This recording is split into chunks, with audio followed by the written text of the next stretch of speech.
This meeting to order. It is great to see everybody, even if it's only remote. It's good to get back to work. I hope everyone and your families are all well, healthy, and safe. Shout out to all of you at town staff and town council and board of ed and public schools for keeping us all running over the past few months. We appreciate it. Arnett, I guess you're going to do roll call today? I will indeed. Okay. Ms. Bates? Everyone has to unmute. There. Mr. Bowman? Here. He's there. Mr. Gussenberg? Here. Here. Ms. Harrigan? Here. Chair Kemp? Here. Mr. Martelli? Here. Mr. Martinez? Here. Mr. Neff? Here. Ms. Nichols? Here. Mr. Pangaro? Here. Mr. Perugini? Here. Mr. Talbot? Here. And Mr. Walsh? Here. We have a quorum. Okay, terrific. We will stand for the pledge. And I will.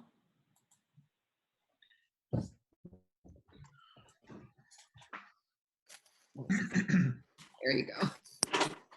I pledge allegiance to the To the flag flag of the of the United States of America and to the republic for which it stands, one nation, under God, God, indivisible, with liberty and justice for all. Okay, I am now allowing everyone else in. Okay, terrific. And I am, I know we have Arcadis coming in for the first presentation. Yes. I'm actually going to turn it over to Chuck to kind of moderate through the presentations, and we'll go from there. Sure, thank you. So Arcadis is up first. I think everybody has the RFP or the response from them. I have a list of questions we'll go over at the end, and then we'll open it up for any additional questions we may have. So turn it over to them. Jack, did you want to introduce your team? Actually, we'll have Brian Oblon, who's our location leader for Connecticut and Western Mass, to do the intros, or start the intro. Good evening, everyone. How are you tonight? Just want to make sure that we got a minute here and we get it up. Thank you very much. Great. Okay. So good evening, everyone. Thank you very much for allowing us to come meet with you today. My name is Brian Oblon, and I'm the operations leader for Connecticut and Western Massachusetts. I'm really excited today to bring forth this team that is really a diverse group of construction professionals, architects, and finance folks, all to help the School Modernization Committee make some great decisions and bring your project to realization. With that, I just wanted to say that I appreciate everybody's time and the efforts of everybody joining virtually here, and we're going to do our best to avoid any hiccups and the like, but please be patient if anything like that would arise. Thank you. Jack? Thanks, Brian. My name is Jack Butkus. I'll be the project director for this team and your daily point of contact. I'm an architect by background as well as a building official. Got 35 years experience in the industry, the last 20 of which have been dedicated to public K-12 in Connecticut. I've also sat at, I guess, all of the seats around the table as an architect, as an owner when I was a director of operations for a school district, as a building committee member, as well as a construction manager, and now as in the realm of being an owner's rep. I'll bring all those tools in the toolbox to bear to guide your project towards the successful completion. Vikas. Yeah, thank you, Jack. Good evening. My name is Vikas Nagardia-Laker, and I'm an architect by profession as well. I've had the benefit of sitting on both sides of the table, as it were, on the owner's side as owner's project representative and project manager, on the design side as a design architect and project manager. Over the last 25, 30 years, I've focused significantly on K-12 and higher education. It'd be and during that course of that time, I've had the benefit of working on a number of studies, master planning or feasibility, along with the associated construction, whether it be new schools, high school, middle school, and elementary. And in the not so distant past, a little bit of time here in Cheshire, when the district was looking at trying to solve some challenges associated with food service and cafeteria issues over at the high school. It'll be my privilege to work with you and other associated stakeholders along with the Arcadis team to thoroughly understand the needs, issues, and concerns here. So ultimately, we can transform your vision into a plan and architecture to meet the needs of the community both now and into the future. Emily? Good evening. My name is Emily Cifuentes, and I am the Proposed Financial Controls Manager for this assignment. I have over 15 years experience in the K-12 sector. Like my colleagues before me, I have also sat on both sides of the table. I started as working for the owner, being in that side, and now as their owner's rep. As your finance manager, I'm here to learn about you and provide with you and work with you what best fits your needs. That's my main task and my main goal. Brian? Yeah, thanks. So for those of you who don't know Arcadis, Arcadis is an international company. We service clients all across the world, from the infrastructure to water, wastewater, and many other industries, both on the private and public sector. But who we are really, especially for here in Connecticut, we're 30 people out of Middletown, Connecticut, right up the road from me here. And we are a group that focuses solely on owners representation. We only provide the services to advise and represent the owner in all instances. We're not your builder, your commissioning agent, or anything of that nature. We only provide this one service. And with that in mind, we've really done a fair amount of work in Connecticut in this arena, over $1.5 billion in completed construction projects. And we really have a team that's here to be committed and to work on not only the program, but the sustainability and the long-term and life cycle costs of the building. So with that, I'll turn it over to Jack. Thanks, Brian. As we look at this assignment, we look at it more as a partnership than a project. And the three legs of the stool, so to speak, are those of the fiscal aspects of the project, where we'll want to make sure that we're very prudent with the planning to invest your dollars. We understand that work is necessary, that the do nothing plan of just maintaining what you've got is an expensive option and doesn't hit all of the needs of the district. So we'll look to craft a plan that will be affordable. We'll also bear on our experience, as Brian had touched on, with the broad range of projects and different municipalities that we've worked with. We've seen very many flavors of a solution, so we can bring those experiences to bear. We work daily with the folks at the Office of School Construction Grants and Review, and we have a strong working relationship with them. They will be our partner, your partner in this effort, as the source of significant amounts of funding. And then there's the relational aspects of it, where communication and collaboration will be important, not only as the plan gets developed, but then ultimately as it gets presented to the community for support at referendum.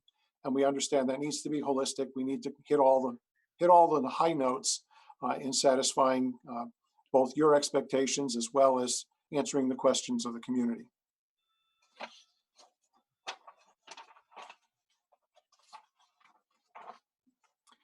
As we delved a little bit deeper into our experience, as Vikas had mentioned, his experience as an architect brought him into the realm of planning efforts.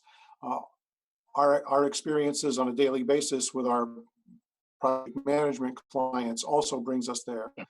For example, our current assignment with the City of Hartford, where we've served as our program manager for the last 10 years, and has many years worth of work in front of us, we get involved in projects as they're hatched, as the concept comes forward, whether it be a small need for an alteration, whether it's a complete renovation, whether it's reimagining the district. We've been there at the outset for them for considerable duration, as we've had the opportunity to work with multiple clients across the state.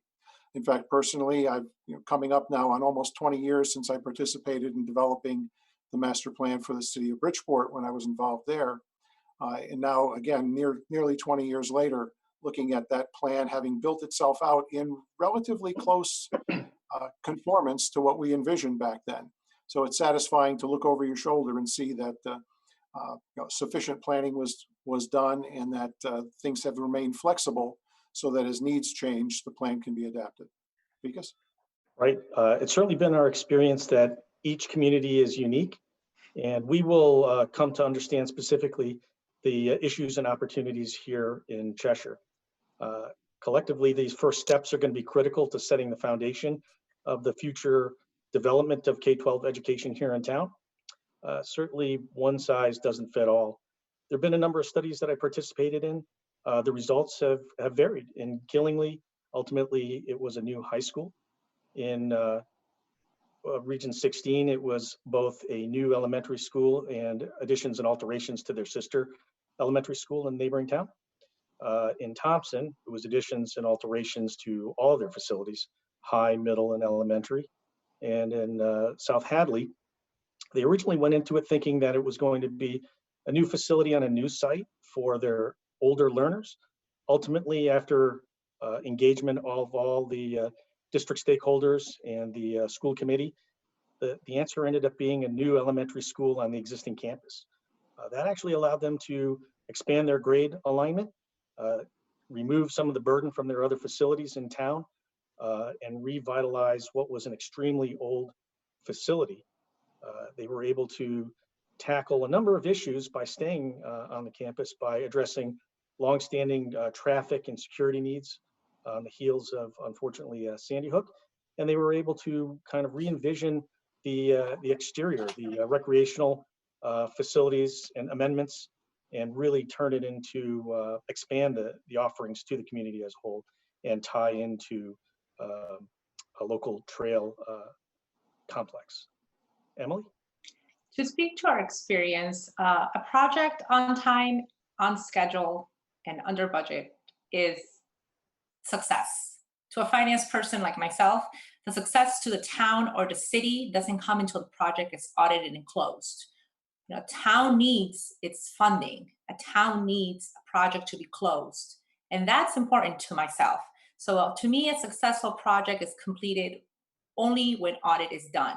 And as Jack mentioned earlier, with the city of Hartford, we have been 10 years. And in the last 2 years, we have audited 6 projects, ranging from $12 million to $54 million, with no monies returned to the state. On the contrary, the city has been paid out funds to them after these audits have been successful. That speaks to our experience.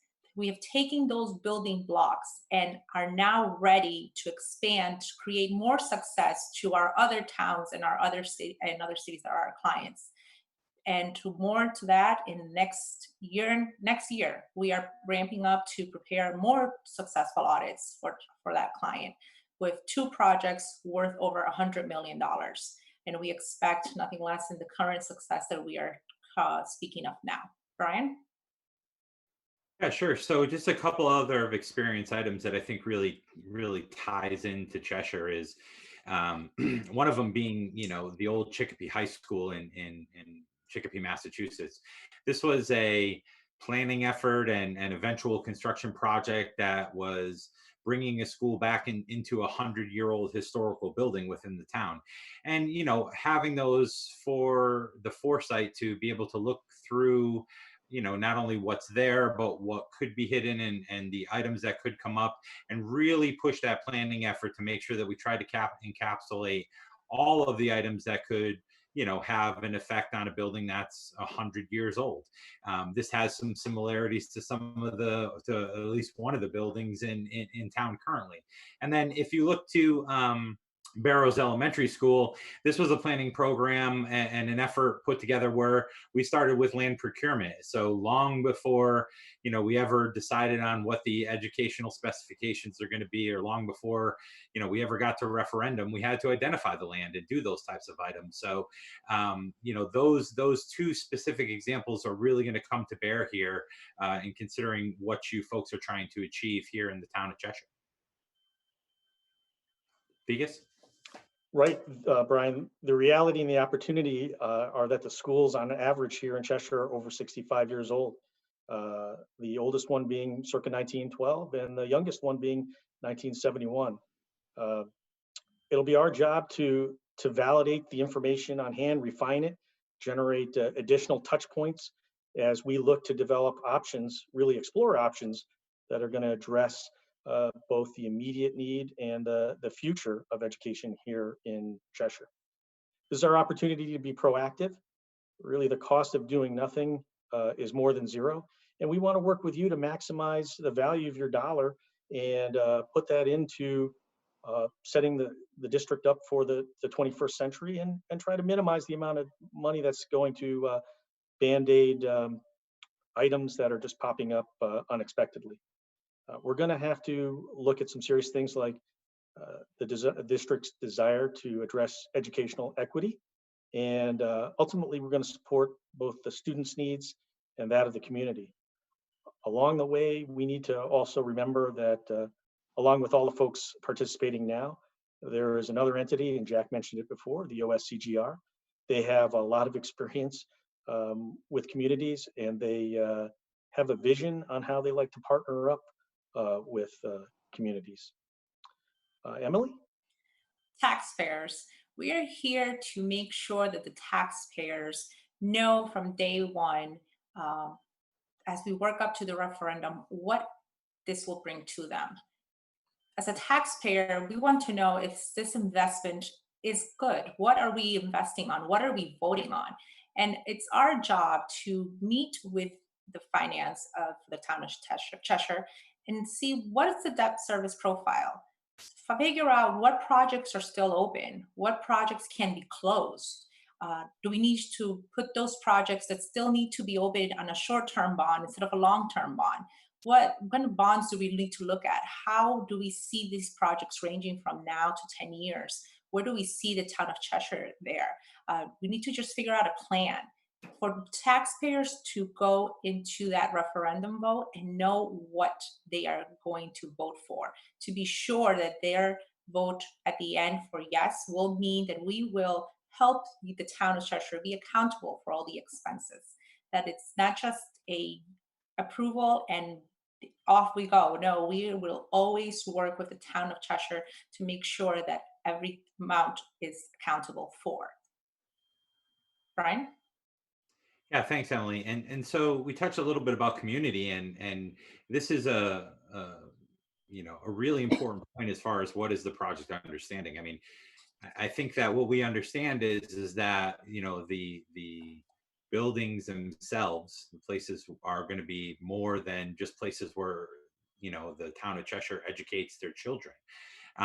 These really have a large community draw, and the buildings act for as so much more. I mean, one of them is your town shelter. Some of the other things that are supported there are early school programs through the YMCA, or after school care, or even is coming down to the Park and Recs department, using whether it's the fields or whether it's the gym or whatever it may be to hold these town and community events. And these buildings will all support that, what they do now, but even more in the future, and bringing that out and making sure that everybody knows that we recognize that, I think is a very important point. And so that'll give us a good start to look to the future. Vikas? You're right. The plan developed will be flexible and adaptable in order to meet the needs of the 21st century. Certainly, it will inform and be informed by the educational aspirations here in town. And it's got to account for change with respect to, say, program and the delivery of education, and certainly absorb inputs and even recent events like COVID-19, which has had an impact on how the schools are utilized and how technology is utilized. And we would have to take into account those aspects as we develop the plan. Cheshire is unique in that the enrollment is growing, which is not common in many or most of the communities in Connecticut. And I think it's a testament to the desirability of the town. In the end, we don't want to overbuild. The plan needs to be right-sized for Cheshire. We've got to be smart, and we will be smart about our planning and the design, and account for items such as the distribution and the number of facilities throughout the community, as well as particular aspects such as core spaces, and keeping in mind the opportunity for future refinements, whether they be additions over time. Brian? Yeah, so we've talked about a lot of what I believe are very important points and salient points. And then so we need to address how we're going to approach this. I mean, first of all, I just want to recognize that, you know, the way that this was laid out in the RFP, we totally agree. It was a smart decision to lay it out in this fashion. And so, you know, with that, you can see we mimic that here on the screen. So first off, in discovery and assessment, I mean, the town has a wealth of information. I mean, some of it we've been able to look at and see and spend some time on. And some of it, I'm sure, will be turned over to us, you know, if we're fortunate enough to win the assignment. But some of the efforts that have been, you know, put forth so far by this committee really needs to be commended. I mean, the efforts to go out to, you know, new buildings and view other districts and look at those schools, and then, you know, provide feedback and understand, you know, what works, what didn't work, what do they like, what don't they like, and you know, how can you roll that all in, and what kind of architecture do you like? And then, you know, lastly, in regards to discovery and assessment, we also want to take a minute to look at all those sensing sessions and everything that was done with the teachers. I mean, there's a lot of good information there, sort of laying out what they think works, what doesn't work, their concerns, and all of that. And we're going to be able to use all of that going forward. And then taking all of that information and then coming to the modernization committee and letting you know what we found, what we think, and how we are going to provide a series of recommendations to say, okay, we have all this information. If we had additional information in this area or that area, then that would be good, and that would help us make a more informed decision, or that would be able to allow us to tell you another piece of information or whatever it may be. So once we're able to do that and distill all that information and have that communication, we'll be able to move right into option development. Jack? You're right, Brian. We're certainly going to hit the ground running like you have. Our goal is to effectively address the town's needs, and it'll have to be a practical and a comprehensive approach. It's certainly going to be important to look at the information generated to date, validate it, and as Brian mentioned, and generate some more. Ultimately, we're going to be guided by educational soundness, and we'll have to balance this against the bottom line, as Emily has talked about. It has to be a win-win, not only for the students, but the community at large. Jack? And once the committee comes to a consensus on the desired plan and the first school that's part of that plan, we'll take the further steps of bringing in fresh eyes, be it environmental professionals, geotechnical, get the information, the best quality information that we can for the building that may be altered as part of the first foray into the plan. If it's a brand new building, then we also want to look at things such as Brian mentioned with the land acquisition, with site conditions, et cetera, so we can compile the most appropriate numbers from the start. No one wants to have to go back to referendum again to adjust a budget that was inappropriate to start with. So we want to gather the information prior to referendum, give you something that you can have confidence in the long run, and then bring our funding partners from OSCG into the conversation to review with them the intentions of that first project. They need to provide input on just what it'll be that they'll support in order to maximize the grant reimbursement that would be eligible for the town to receive. And I liken this process so far to climbing a mountain. The discovery and assessment is bringing your resources together at the base camp. Option development is your charge up the mountain, and your refinement and marketing to bring the information into the eyes of the community is pressing on to the pinnacle. And once we achieve success by getting to that summit, getting to yes on referendum day, we'll gather momentum on the other side of the mountain as we head into the grant application process. Emma? And as we look into a successful yes on referendum day, we will begin with that approval to put together the grant application. The grant application is a process that we will work with the various departments in the town, beginning with the finance department, town finance department, to prepare the ordinances or resolutions that need to be presented to council for review, and then to the town council for their approval. This is one integral part of the grant application that is needed, and we will work with the with your Board of Education through the superintendent in order to make sure that the educational specifications for this project or for other projects are approved. Make sure that all the approvals for the school committees are set as we go into there. And finally, take those budgets that Jack has mentioned that have been presented to you from the beginning so that it is finalized in this grant application. This is important because once the grant application is ready and it's submitted to the state, we can be sure that it's in the legislature and begin with their approval. Once that approval is done, then we can begin the design process and begin the construction. Everything is scheduled and time is money. Once we have all the approvals, we can begin off to the races, which is also good to the town because that's when reimbursements can begin to the town, and cash flow is also important. Jack? Thanks, Emily.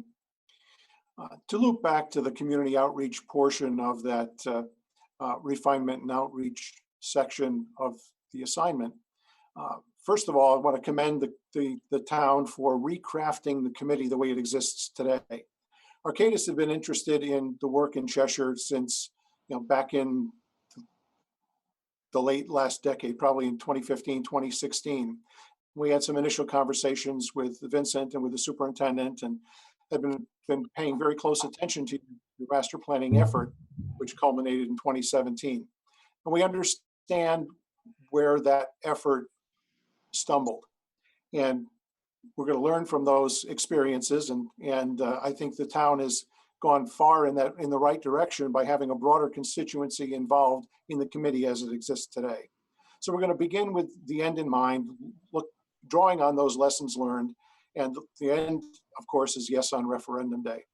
And we'll look for opportunities to share the information early and often and consistently with the community through the mechanisms of public meetings, to the extent that we'll be able to have public meetings in the near future, using social media, websites, and other mechanisms like that as well. And we understand that the schedule for this whole effort for the culmination of the plan and how much time will be left to market that opportunity to the community due to the delays that we've experienced to date. But Arcadis has some tools that we've come up with on other projects and something that we've been developing in-house recently, mostly in response to our current situation with COVID-19. And Brian can share a little bit more information about those outreach avenues. Yeah, thanks, Jack. So what you see here is on the left-hand side, it's a new platform that's been created so there can be virtual town meetings, virtual town halls, or virtual public meetings. This space can also be used to house documents and pictures and graphics and things of that nature. And this is the one source that everybody can come together in the town. God forbid that we have an issue of not being able to meet in person, sort of like today. There's a place and a platform for people to go and you still to be able to achieve all the goals of those town meetings and make everything compliant with what the rules are. And then if you look in the bottom right-hand corner, this is something we've done for Groton. This is a series of flyovers and basically data push out to the community to keep them involved. And Arcadis is managing that for the town and housing all of the questions and answers and taking care of all that on the end to make sure that that community outreach really gets out there and that we build the right momentum, not only in the beginning, but also through the duration of all of these projects. And so those are just a couple of examples of the things that we can do. And so with that, I want to, thank everybody for their time. We sit here today as a group of professionals that is making a commitment to you and a promise that we're going to be accountable not only to the Modernization Committee, but to the town as a whole and all of your constituents, and really bring all of our experience to bear to better this project and to help you along in your desire to get this through referendum and get your new modernization program started. And so with that, I'm going to end the presentation here. I wanted to thank you again for your time, and we'll open it up for any questions.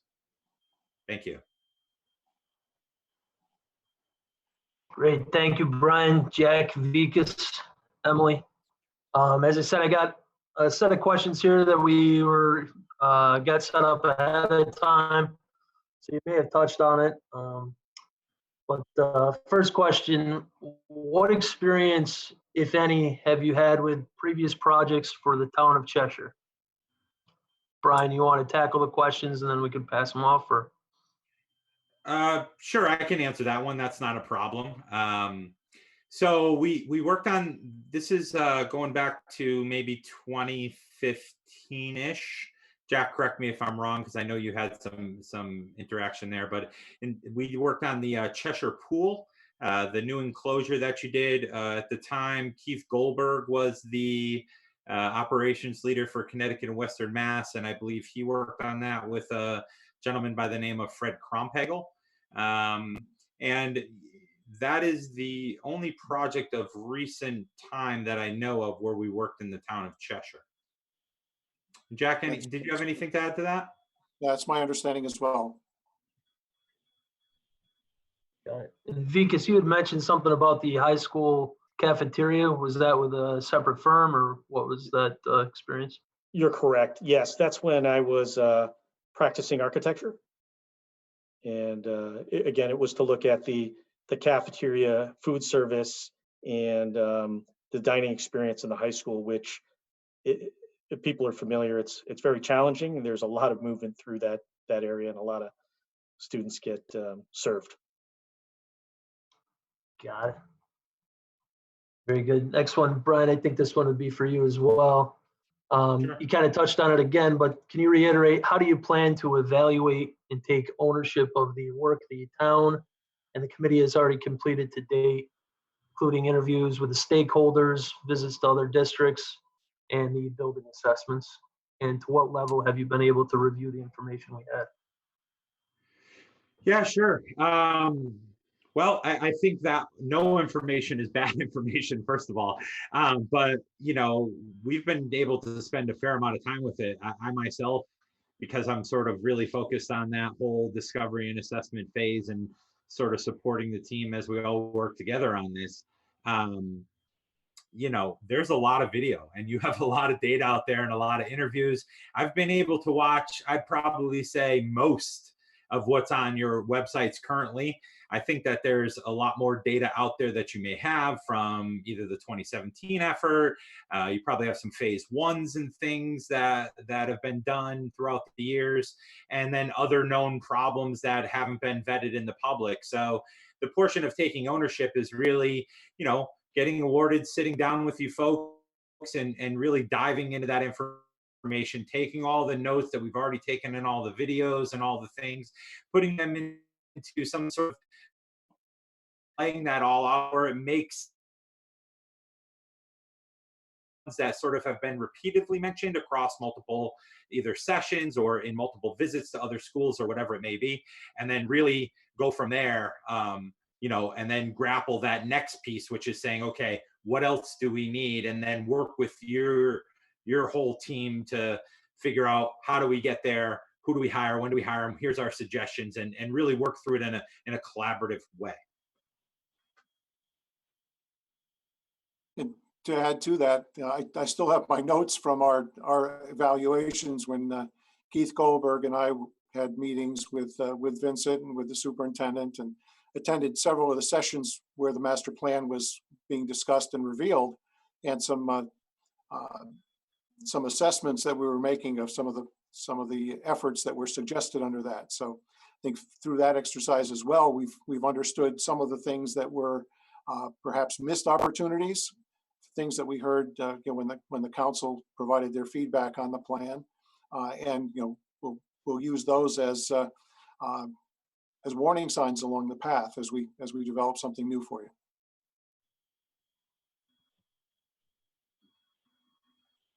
Thank you. The next question is, the RFP listed a pre-referendum service phase, the 1 through 3, of 6 to 8 months. Based on the level of commitment for the personnel presented in the proposal, can you explain how your team will staff the project and maintain that level of commitment for the 6-month duration? Well, I think that realistically, I think that's about all that we've got when you consider election day in November, and we're almost literally 6 months, to the day from when we have to have the decision of the community, to not lose another year. I think in assessing the tasks in preparation of our proposal, we did expect that effort would be spread over a slightly longer period of time, but we have the capacity internally, with the four of us, as well as other resources that can come to assist us in digesting and developing, digesting the data and developing the plan in order to stay on that schedule. Say the area that I think will naturally be pressed the hardest is the community outreach portion of the 6-month period, because data crunching and head scratching are going to take the lion's share of this available time. So I would see that we're probably going to be beyond your original spring to early summer deadline for a plan, and end up working through the majority of the summer and spending the time basically in the fall alone for the outreach effort. Yeah, and as far as the staff goes, I think the best way to explain it is Jack's going to be the point person, and so to make this all streamlined and sort of flow properly, everything's going to flow to and from Jack, and Jack's going to dedicate the necessary time to, be there and be that voice. And, if there's a case where he can't be there, one of the team will be there to do what's necessary to get this done. I think that the commitment is, on everybody's part. We've already put in, the hours that, I mean, they're going to be short now, but we know what needs to be done. So, the team that's here, I mean, these are the people that you're going to deal with. I mean, even myself, I'm going to work on this along with this team. I'm a cog in the wheel, just like everyone else. So I'm definitely feel confident that there's no issues with making those commitments, or to tell you that, Jack will be your point person, and the rest of us will be the supporting mechanism that leads you into a positive situation for referendum. And to quote one of our other clients, take all the time you need, all night if necessary. So we practice that.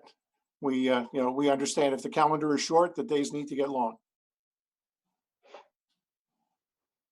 Got it. It kind of leads to a follow-up question here is, kind of based on the conditions of the market today and the downturn caused by the pandemic, do you see any advantage to modifying committee's timeline that we had in the RFP?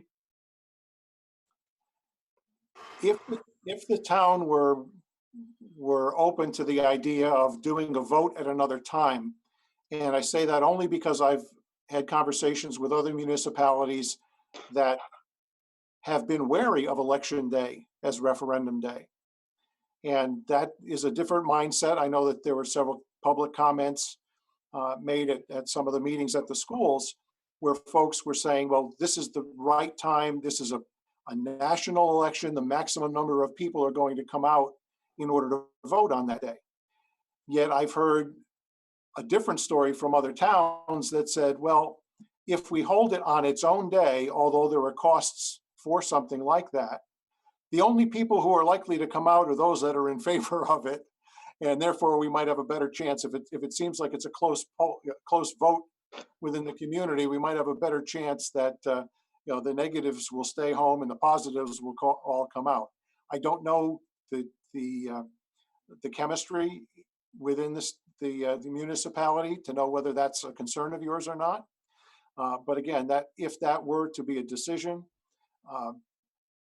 since the grant application is not anticipated to be submitted until June of 21, rather than trying to submit it this year, there is no driver that says that the referendum has to be this November. I'm not suggesting that you delay it, I'm just sharing experience that we've had with other municipalities. Even if you were to submit an application this June, you would have until election day in November to hold the referendum. So that, I mean, that just as a round description of the rules that OSCG puts forward for these types of transactions to happen. I don't necessarily see that it's advantageous from a cost standpoint to put the decision off. With the way the market is now, yes, there are projects that have been interrupted. There are folks whose jobs have been closed down. We're fortunate to have seen our projects continue along. Our municipalities have wanted, and since the state has deemed school construction or construction as a category to be considered critical, we've been allowed to proceed and we've maintained progress on our projects. There's a thought that with some of the projects that have been delayed, you might have a pent-up demand, which in the short term might actually increase costs. But in the near term, for the next couple of years, if people are shy at the municipal level of committing bonded dollars because of these things that have happened in the market, that the construction market might actually cool off a bit and prices a year or two hence might be more attractive than they are today. But we understand it's going to take time to develop your program, design your project, whatever that first project would be. So there's a good year and a half or more in front of us before anybody would expect the project to come out to bid. So we'll probably be beyond that crunch time and into what may be a little bit of a lull after the projects that have been interrupted get back on track. Yeah, I just want to say one additional thing is you saw me take a breath there, I'm sure. It's so hard right now to know because some of it is, we don't know what's going to happen again in the fall, if it does happen, if it doesn't happen. And I think there's a fair amount of unknowns and, it's hard to give a solid recommendation at this moment, but I think Jack was spot on. We're definitely seeing some fluctuations in bids. I mean, one we did not that long ago, under a month ago, was in the trying times, and we ended up with good response. So there's a lot of bright spots and hope there, but it is definitely hard to know what's going to happen here in the future or in the fall when there could be some other flare up of this or something else for that nature. So it is a tough call to make.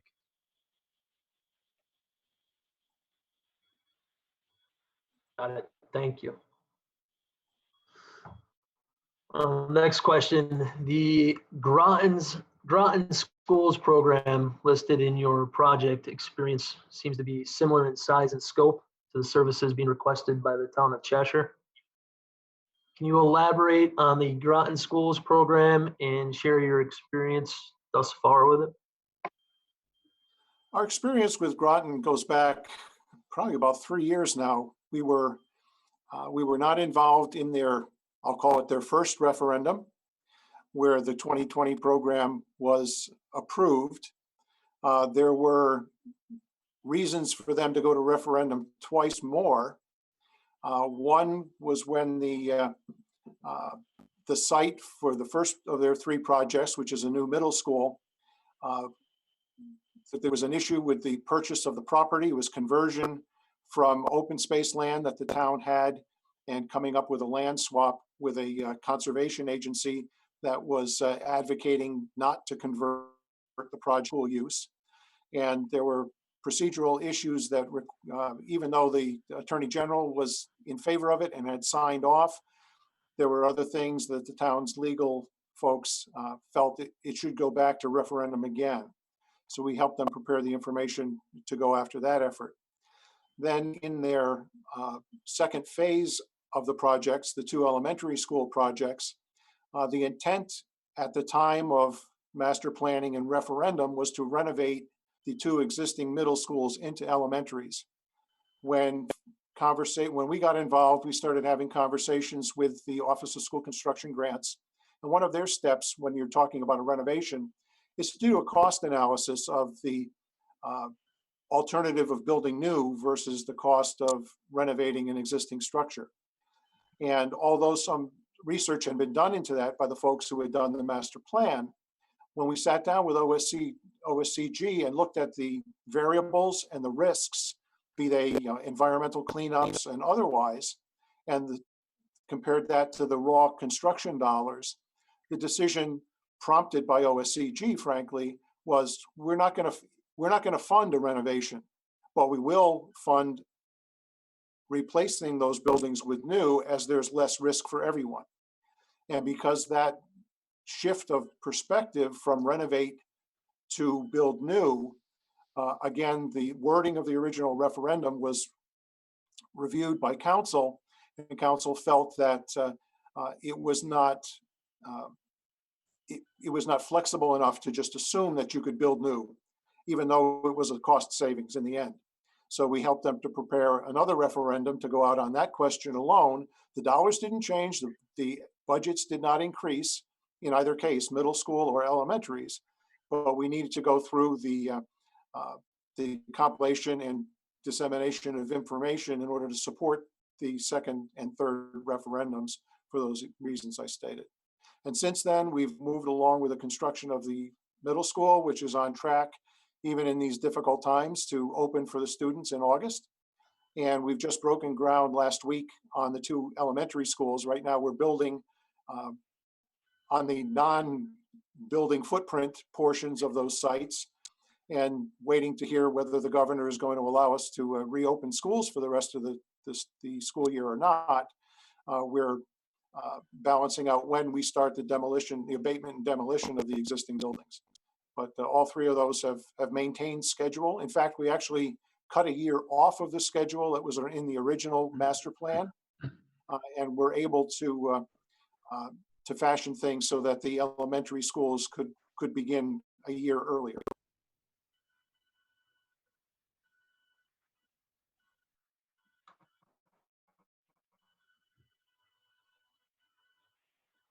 Got it. Thank you. We got about 5 more questions in maybe 10 minutes here. If we can get now the next, as you analyze each of the buildings, how do you determine if it's most feasible to renovate or replace with new construction? Is it tied to the grants as you just mentioned, or is there more that you look into? Well, first of all, we're going to compile the data and look at it realistically. We need to look at things based on the conditions. We understand there are deferred maintenance responsibilities out there that in a full renovate as new project would be taken care of. But it's at the same time, as I mentioned in the Groton example, there were some features of the buildings that were fiscally insurmountable, or they didn't make fiscal sense. One of the middle schools was in a little bit better shape overall than the other, but unfortunately, the structural steel grid of the building was such that in order to resize classrooms that might be appropriate for a middle school class and make them larger for lower grades, kindergarten, pre-K 1 and 2, where the classroom sizes are typically a little bit larger in square footage, that violated the structural grid entirely, and it turned out to be infeasible. We'd have to move structure all over the place or tear a wing down. And if you're tearing the wing down, then we're not saving those monies that we thought the renovation would provide.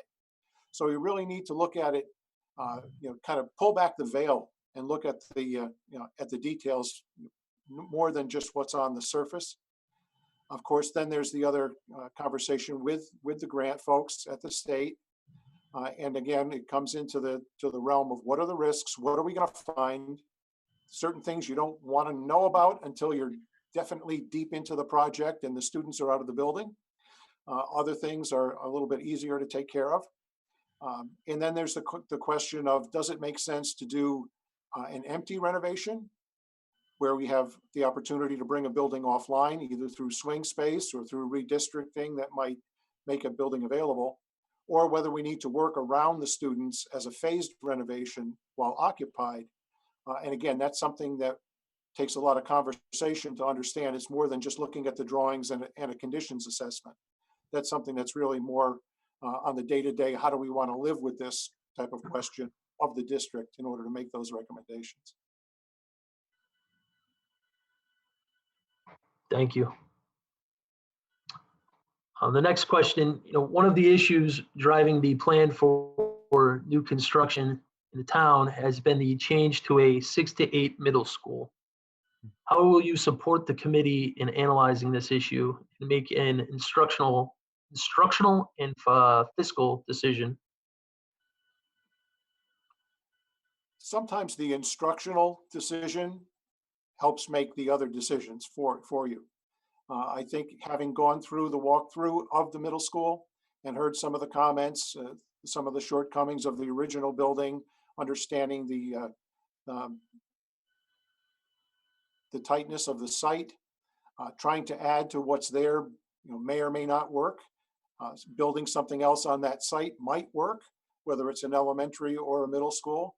I've fortunate enough to hear some of those comments and discussions during several of the walkthroughs. I think that overall it needs to be, as I mentioned during the presentation, it's got to be a collaborative process. We can't work in a vacuum. We need the input from the superintendent and from the board, understanding the direction that other districts are going with the realignment of grades and the opportunity that that may provide to you. We've got another client who's building a new consolidated elementary school and bringing students out of their middle school so that they can end up with a 6, 7, and 8 population. So I understand that that knife cuts both ways depending on your realities in the field. So we'll definitely have those conversations and keep an open mind because we want to provide, as we mentioned, a solution that's practical, that's flexible, but again, it's got to be educationally sound. I think too, one of the things there is that, a lot of this is data driven, right? And so it's presenting the data and pushing it out. So how are we going to support the committee's desire? It's by developing the data and looking at all the information and putting it out and drawing some correlations so that when you have these conversations with your constituents or this is pushed out in the public domain, that they can see that cost benefit analysis, right? They can see that they might save on busing routes because they're able to cut down because they're driving at a different time. That's a 15-minute stagger, or anything that's like that. So data-driven information is going to support you in the best way possible, because people can look at data and they can understand data, and it's different than saying Brian wants that, so that's what we're going to do. Saying this is what the data tells us, and if we do this, these are the potential savings or these are the potential costs. And that's really where people can dig their teeth in. You know what I mean? They can really hold on to that. So just my ad. That was good. Thank you. I think I got time here. 2 more. First, some of the projects in your experience section, in particular at Chicopee and Hadley, had project durations of 6 to 7 years. Can you share what caused such long project schedules and what lessons learned or experiences you'll be able to apply in our programs? Brian, you want to touch on Chicopee, and then I'll give you a real eye opener. Sure. So the Chicopee effort was something that took quite a while. And it really wasn't, construction really wasn't that long. I mean, it was a durational project, but it took a while to get started. There was a lot of hurdles to get through. There was, that building is a historical building. And so it triggered many different reviews along the way that needed to be done. And at the same time, they were trying to fit in the school while there was still like a small school running in there. So it was finding another space to put them. I mean, the police department was using it as a testing area and shooting range. There was a cell tower that was driven by Verizon. There was so many moving parts of realignment of a road. So there was so many things going on there that it really took a while to get the plan solid and get all the stakeholders in the line. And I mean, not only the town, but the utilities and the cell phone companies and all those people. Chicopee was a really interesting project to work on because of that. There was so many people from outside of the district that needed to have an impact on it. It's really what took a while. And then construction pretty much went on as necessary. There was a few hiccups in a 100-year-old building. There was a flooring issue that caused the delay, but honestly, it was a structural thing that no one would have known until everything was ripped up. And then when they ripped it up, it was like, oh boy, now we got to hold on a second and deal with some of that. So that was really the gist of it. The planning effort took super long. Construction was sort of normal. Besides that one delay, closeout was pretty regular. So overall, it was really just an effort of getting all the ducks in a row and dealing with the historical issues and all those other constituents outside of the town. And now for something completely different. In Groton, we will have 3 buildings brand new from referendum day to ribbon cutting, all 3 buildings done in less than 5 years. There, the expectations didn't change. The programs didn't have to be rethought, as we've experienced with some clients who start down a path and all of a sudden, you know what, that's not what I want to be when I grow up. And they completely reimagine the content of a program which has physical attributes that need to be redesigned. Very fortunate, with the Groton program that they had, really bought into it, both educationally and with the community before they passed it at referendum. And then since then, as I said, we've been able to cut a year off of their original timeline, which at an escalation rate this past year of just over 5% on $90 million worth of middle school, of elementary schools, saved them $4.5 million because they were able to stick to the program and stay on course.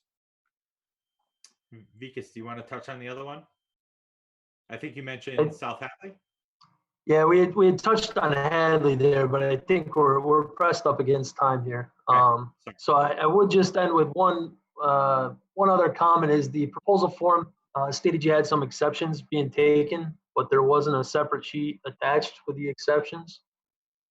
So if you could forward that, I guess, to Arnett, provide that sheet. I'm not sure if it was just lost in the form that I had or not. Okay, happy to look into it. Of and course. then Arnett, did you comment on any final wrap up? Sorry. Or Anne Marie, Brian, anybody want to give a final comment? No, we appreciate you coming in tonight and doing the presentation remotely for us, and we appreciate the proposal very much. And if we have any follow-up, Arnett or Chuck will be in touch, but we are obviously hoping to keep our process moving here. Very good. Well, thank you very much. Thank you. Thank you. Yeah, thanks for joining us, guys. Thank For you. joining us. Appreciate it. Bye-bye. Have a great day.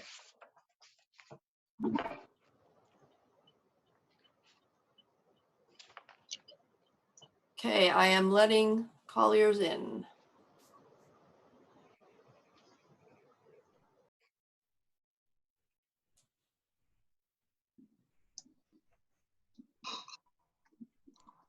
Hello.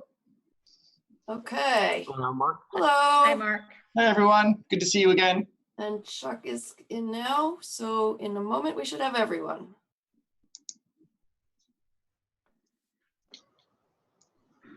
Okay. Good, so We're all set. Kaz is up on the second presentation here. Mark, I'll just turn it over to you. We got about a half hour for the presentation and a series of comments or questions that we already have, maybe some that'll pop up afterwards. So you can take it away, introduce your team. Absolutely. I'm going to share my screen. Let me know when you all have a good visual of it. You should see the Colliers cover. We're all good? Okay, perfect. So again, good evening and thank you for inviting Colliers project leaders to present our team, our experience, approach to your program and to your project. We're obviously very excited to be able to present to you this evening, albeit, a slightly different form than what we're probably all used to, but that's okay, react to what's currently in front of us. We've got about 20 or so slides that we're gonna bang through fairly quickly, Chuck. So if you have any questions, you can certainly ask during the course of the presentation, or feel free to ask at the conclusion of our presentation. Up to you.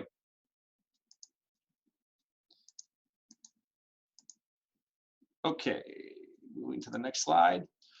Okay, so again, my name is Mark Skalenka, Managing Director with Colliers. You've seen me, I think, at many of the building committee meetings, as well as some of the in-district tours. We work as teams. We're not selling any individual to you tonight. Our whole company's been based on a philosophy that, many are greater than one, right? And bringing in the skill sets from the various 140 or so professionals that we have will benefit the town of Cheshire. Knowing the type of project that you have, we've assembled a really competent, experienced team for this market.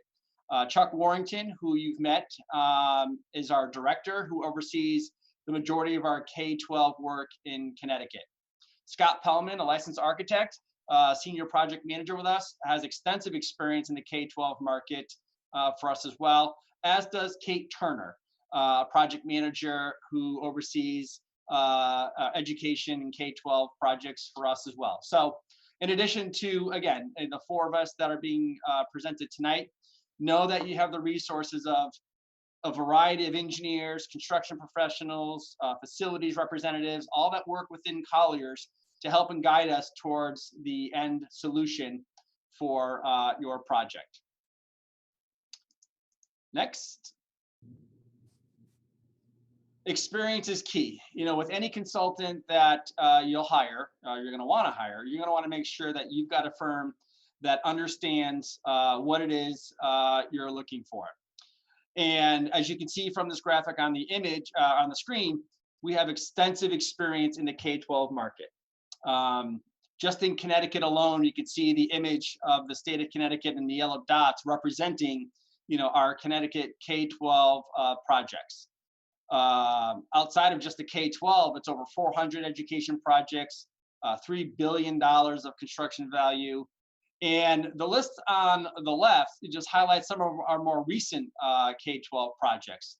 The first, 4 or 5 on that list represent programs where we came in a very similar position, pre-referendum, helping our clients develop and shape a program that would eventually get to a town vote. So you can rest assured that the firm, the team that you're interviewing right now has extensive experience in what you're looking for out of an owner's project manager. Next. So as I mentioned, I've been fortunate enough to attend many of your meetings, many of the tours, and I've been listening and taking copious notes throughout the various times that we've been able to get together. And I heard what you were all saying, whether it was information related to each of the individual schools or facilities, or just the guiding principles that you're looking for from an owner's project manager. And I've listed here some of the highlights that I've come away with. And first and foremost is guiding the committee on the decision-making process, helping you make the right decision for the town of Cheshire. And we're going to talk a lot in way more detail about how we're going to get there. But it's really our job is to put you in a position to make the decisions that you need to make. Developing the priority list, learning from the various tours, right? Again, I've got notes upon notes of everything I've seen from the in-district tours that I've been on, the high school, Highland, Chapman, and I'm sure you have various notes from your out-of-district tours that we're gonna wanna cull together and use as we're developing our program. Managing the state reimbursement process and maximizing the reimbursement. I heard that loud and clear multiple times. And again, having that extensive experience in the K-12 market will help guide you and us towards maximizing the dollars you're getting back from the state of Connecticut. I heard loud and clear multiple times, the town of Cheshire can afford so much. How much can they borrow? Can they bond? We'll work with you all in the confines that you have in terms of the town borrowing needs, and we'll be cognizant of that as we're developing our options. I heard once we get through a program and an option, and we're looking to hire architects, that we want to make sure the architects aren't creating monuments themselves. And I get it, we get that all the time. Once we establish budgets, our job is to make sure that the design team is managing to that budget. And oftentimes they're not allowed to create the monuments that they might want. But I heard you loud and clear that we didn't want to have monuments to architects. We need to be flexible, and each of the conditions that I've been able to tour have mixed conditions. The high school was in fairly decent shape. Highland was actually in pretty decent shape. Chapman was in tough condition. all certainly have problems that need to be addressed. From a facilities perspective, the few that I saw had really had mixed conditions, all of which will be obviously important as we're looking at developing the program. With that, I'm going to turn it over to Chuck and Scott and Kate to walk us through the next several slides. Chuck? Thanks, Mark. Good evening, everyone. Good to see everybody virtually again.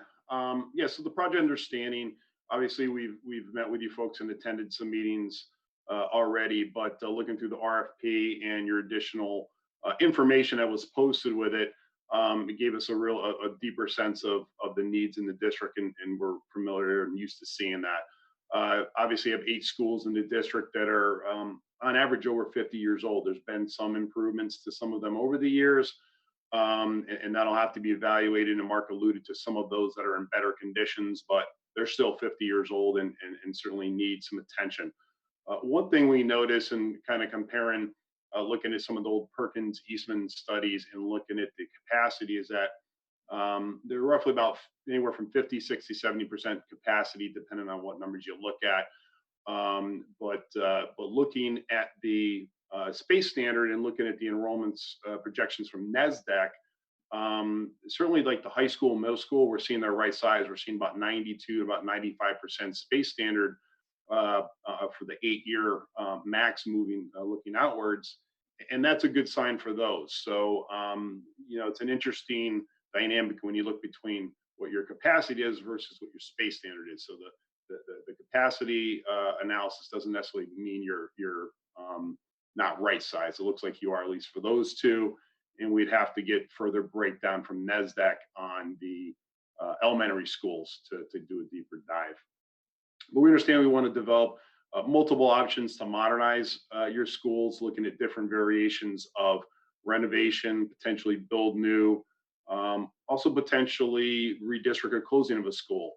That may or may not be on the table, but we're going to talk about some of the challenges of doing so when we look at those.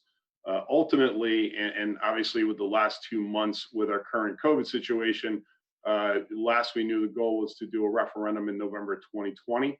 Until you tell us otherwise, that's our understanding, and we've looked to compress our schedule and efforts to hopefully get an option chosen by the end of the August timeframe, taking into account not advocacy period. That's a requirement by state statute. So with some of the challenges, certainly the COVID impacts recently have impacted our schedule. That's pretty obvious, but also the question is, what are going to be the post-COVID impacts to school construction? Are they going to adjust any requirements for space standards? You know, we don't know what that's going to be. So we're going to have to keep a close eye on that. We constantly work with the Office of School Construction and Grants Review to keep abreast of those. So we'll keep in touch on those. Certainly, again, the schedule is very challenging. We're basically just into May.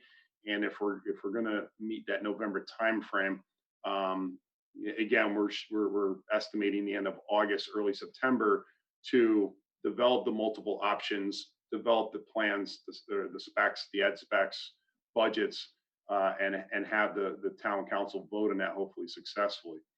The other issue we have highlighted in yellow is if redistricting or closing of schools is part of one of the selected options, there's challenges associated with that.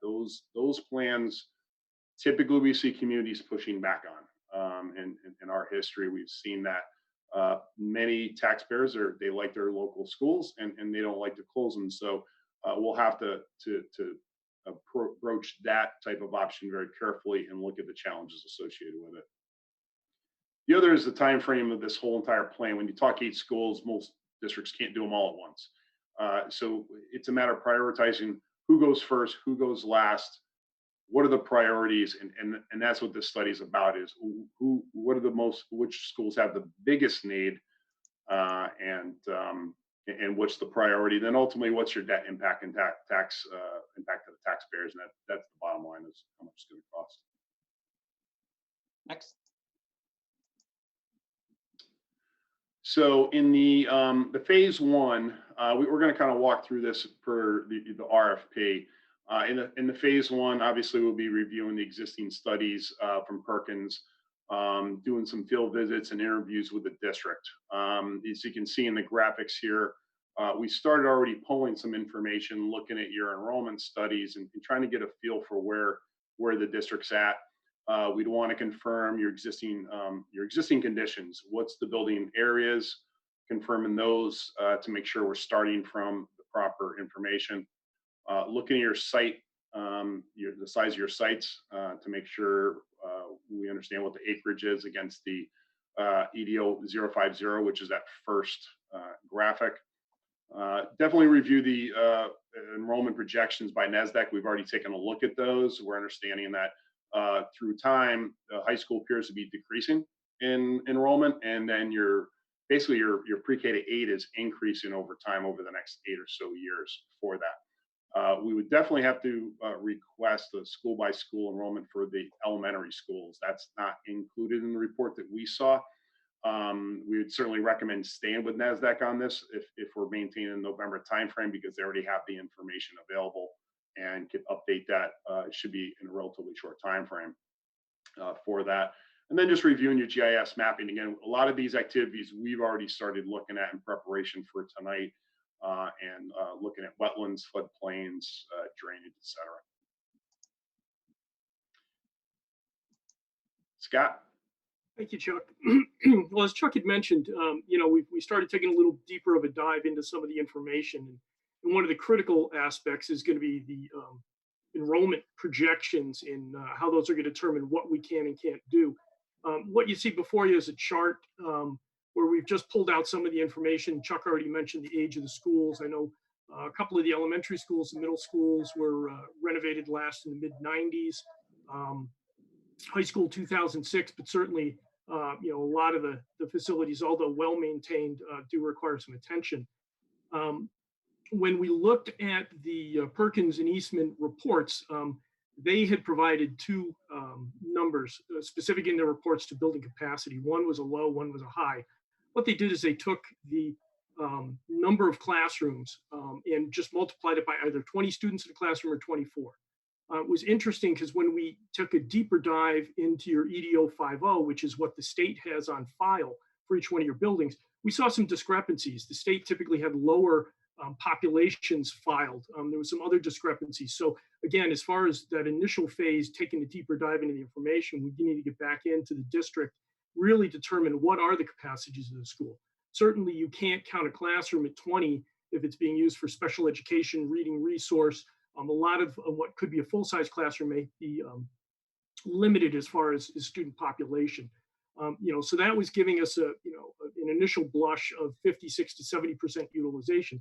The good news is that the elementary schools, certainly you've got some flexibility, whether you're going to look at renovating all of them, closing one, potentially keeping them all open and shutting one down and using them for swing space. There's a lot of options here that can be explored, which I think is definitely a benefit for the district.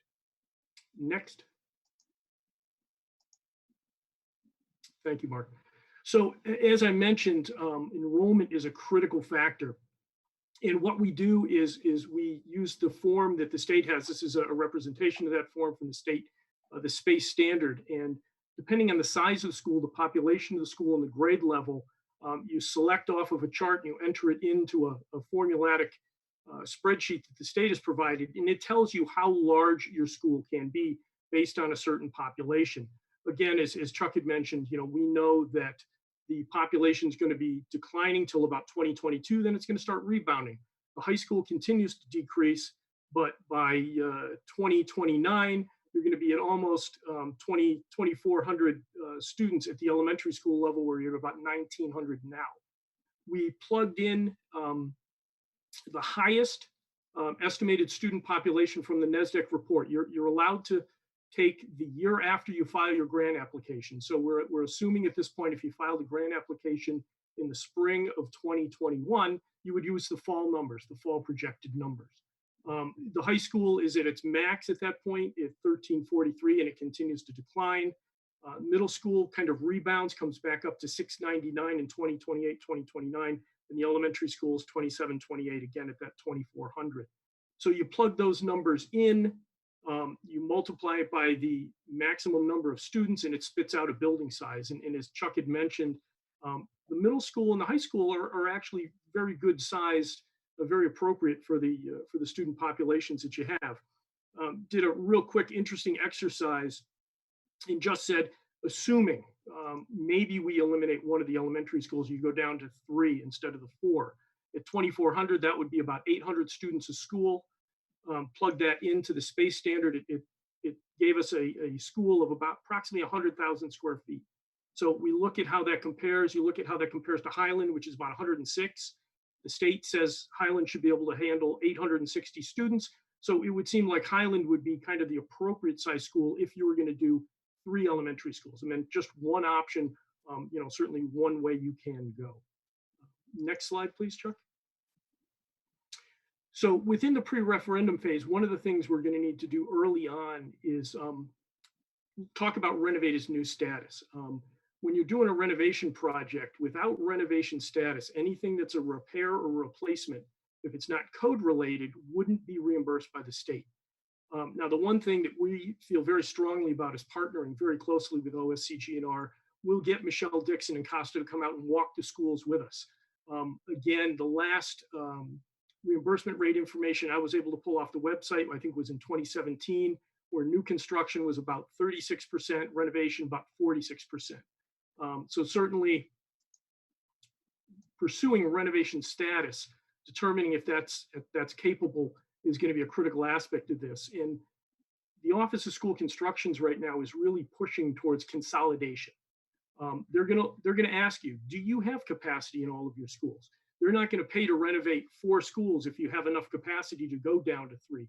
So those are discussions that we'll have to have with OSCG&R, whether we right size the schools, you might be taking some areas off them, or potentially, again, closing a school. We understand, we just did that in Mansfield. They're consolidating 3 schools to one new elementary school. It comes with a lot of challenges as far as dealing with the community. Your local community schools were very sensitive to that. But again, partnering with OSCG&R to get that renovation status, what you see is on the left side of the screen is a letter we got recently on Region 14. We got renovation status. It saved them millions in state reimbursement. We're currently working on a package for the town of Windham right now for their high school for renovation status. With that, I'll turn it over to Kate. Thanks, Scott. So once we're ready to move out of phase 1, some of that due diligence effort, the deep dive into the program, we're ready to develop options. So to support us in that, we've created this checklist. It's a very prescriptive approach. It's a very comprehensive list of items we need to go through in order to develop an appropriate option. We want to make sure that everything that we're looking at, we scrub through this process. We're leaving no stone unturned. And we're creating options based off of, the understanding of your existing inventory, understanding the conditions assessments that Perkins pulled together, looking at which schools are best suited for the like new renovation, which schools are past their useful life. In support of that, looking at some of the logistics that would be involved in a school renovation project, whether it be an occupied renovation or trying to find swing space for some of those students. Those are, again, some of those things that are considered when pulling together an option. Looking at budget ranges for all of these options, making sure they fit within what's appropriate for the town. Looking at long-range schedules, that also directly impacts our budget based off of escalation. Developing cash flows, understanding the impact financially over the term of the project. And then coming up with a ranking structure to take all of these options and looking at what's ultimately going to be the most appropriate and the most successful option. So in support of that, the budget that we would develop, we'd look at budgets for each option we would consider, whether, that'll help determine whether it's a viable option or not. That's most districts, that's one of the most important features of an option. So we take the range of costs. We look at a high end, a low end, and we find that sweet spot right there in the middle, that probable budget. And we develop these budgets based off of historic construction costs. We look at professional fees and expenses. Different consultants will need to bring on board, whether it's hazardous materials or site surveyors, looking at escalation that's tied directly to our schedule for each of these options, contingencies for the project, understanding that full range of all of the possible impacts to your budget. Once we have that information developed, we can look at our state reimbursement rate, understand what's going to be the estimated reimbursement and what's going to be the estimated district share. So looking at all of those options together, being able to compare side by side, what's the cost impact going to be for every scenario that we're going to be pulling together. So we develop our schedule in a two-pronged approach. We look at a macro schedule, we look at it on an overall basis, and then we hone it down into a micro, or what we call our milestone schedule. So on the screen, you see what we consider our macro schedule. It's our visual representation of a schedule over the entire life of the project. We look at all of the different activities that are included within a project, everything that'll need to happen from the very beginning pre-referendum all the way until closeout of the construction process. It's a graphic representation of the durations of those periods. And it'll help you understand where you are in the project. And if we're doing our job right, the only thing that moves on this schedule is that red line that says current status. It'll just continue to move. The schedule will not change. So to support us in this macro schedule, we develop our milestone schedule. This is what helps us achieve this macro schedule. It's all of the things that need to happen within each of these different stages. It's working group meetings, it's approval processes. For this particular instance, this is our November referendum. This is how we meet that deadline. These are all of the different targets we need to hit.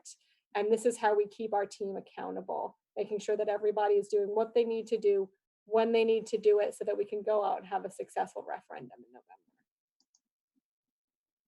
So once we have all this information pulled together for all of our different options, we'll work with this committee to develop our evaluation criteria.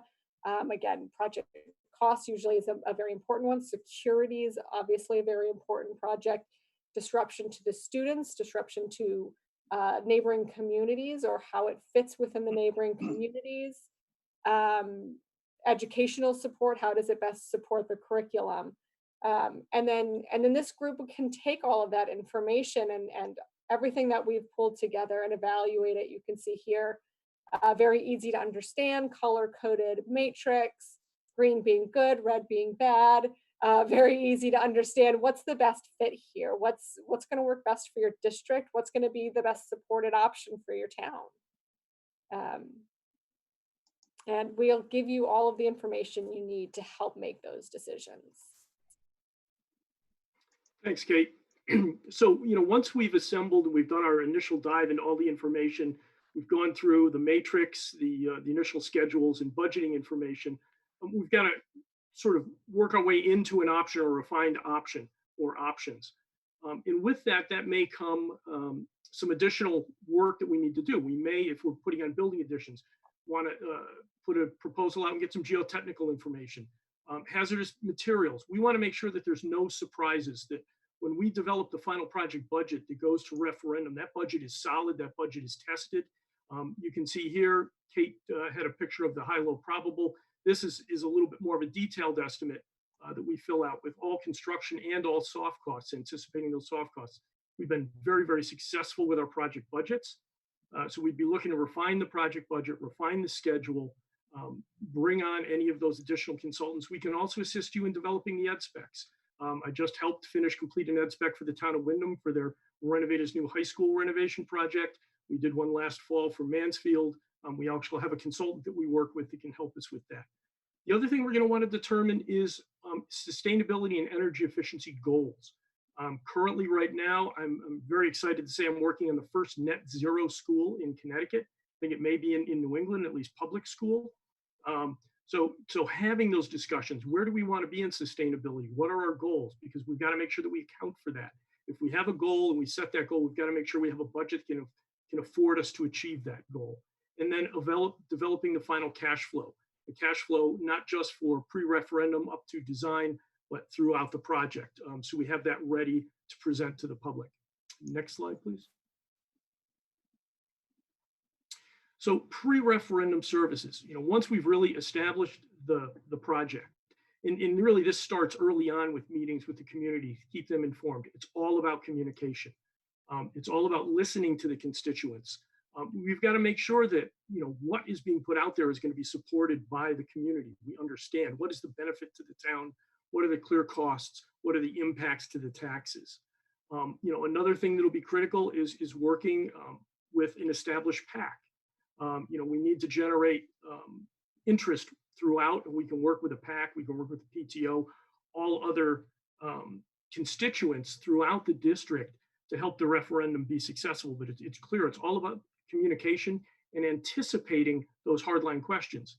Once the referendum is set, there's a blackout period where you as a committee and colleagues aren't going to be able to answer any more of those questions, but having a well-established PAC that understands all the critical talking points that can respond to those issues, be it on social media. You see a lot of misinformation these days. It's so easy to throw something out negative on social media, and it just takes on a life of its own.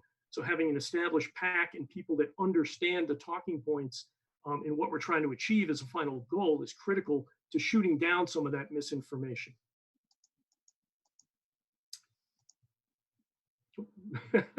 And then post-referendum grant application.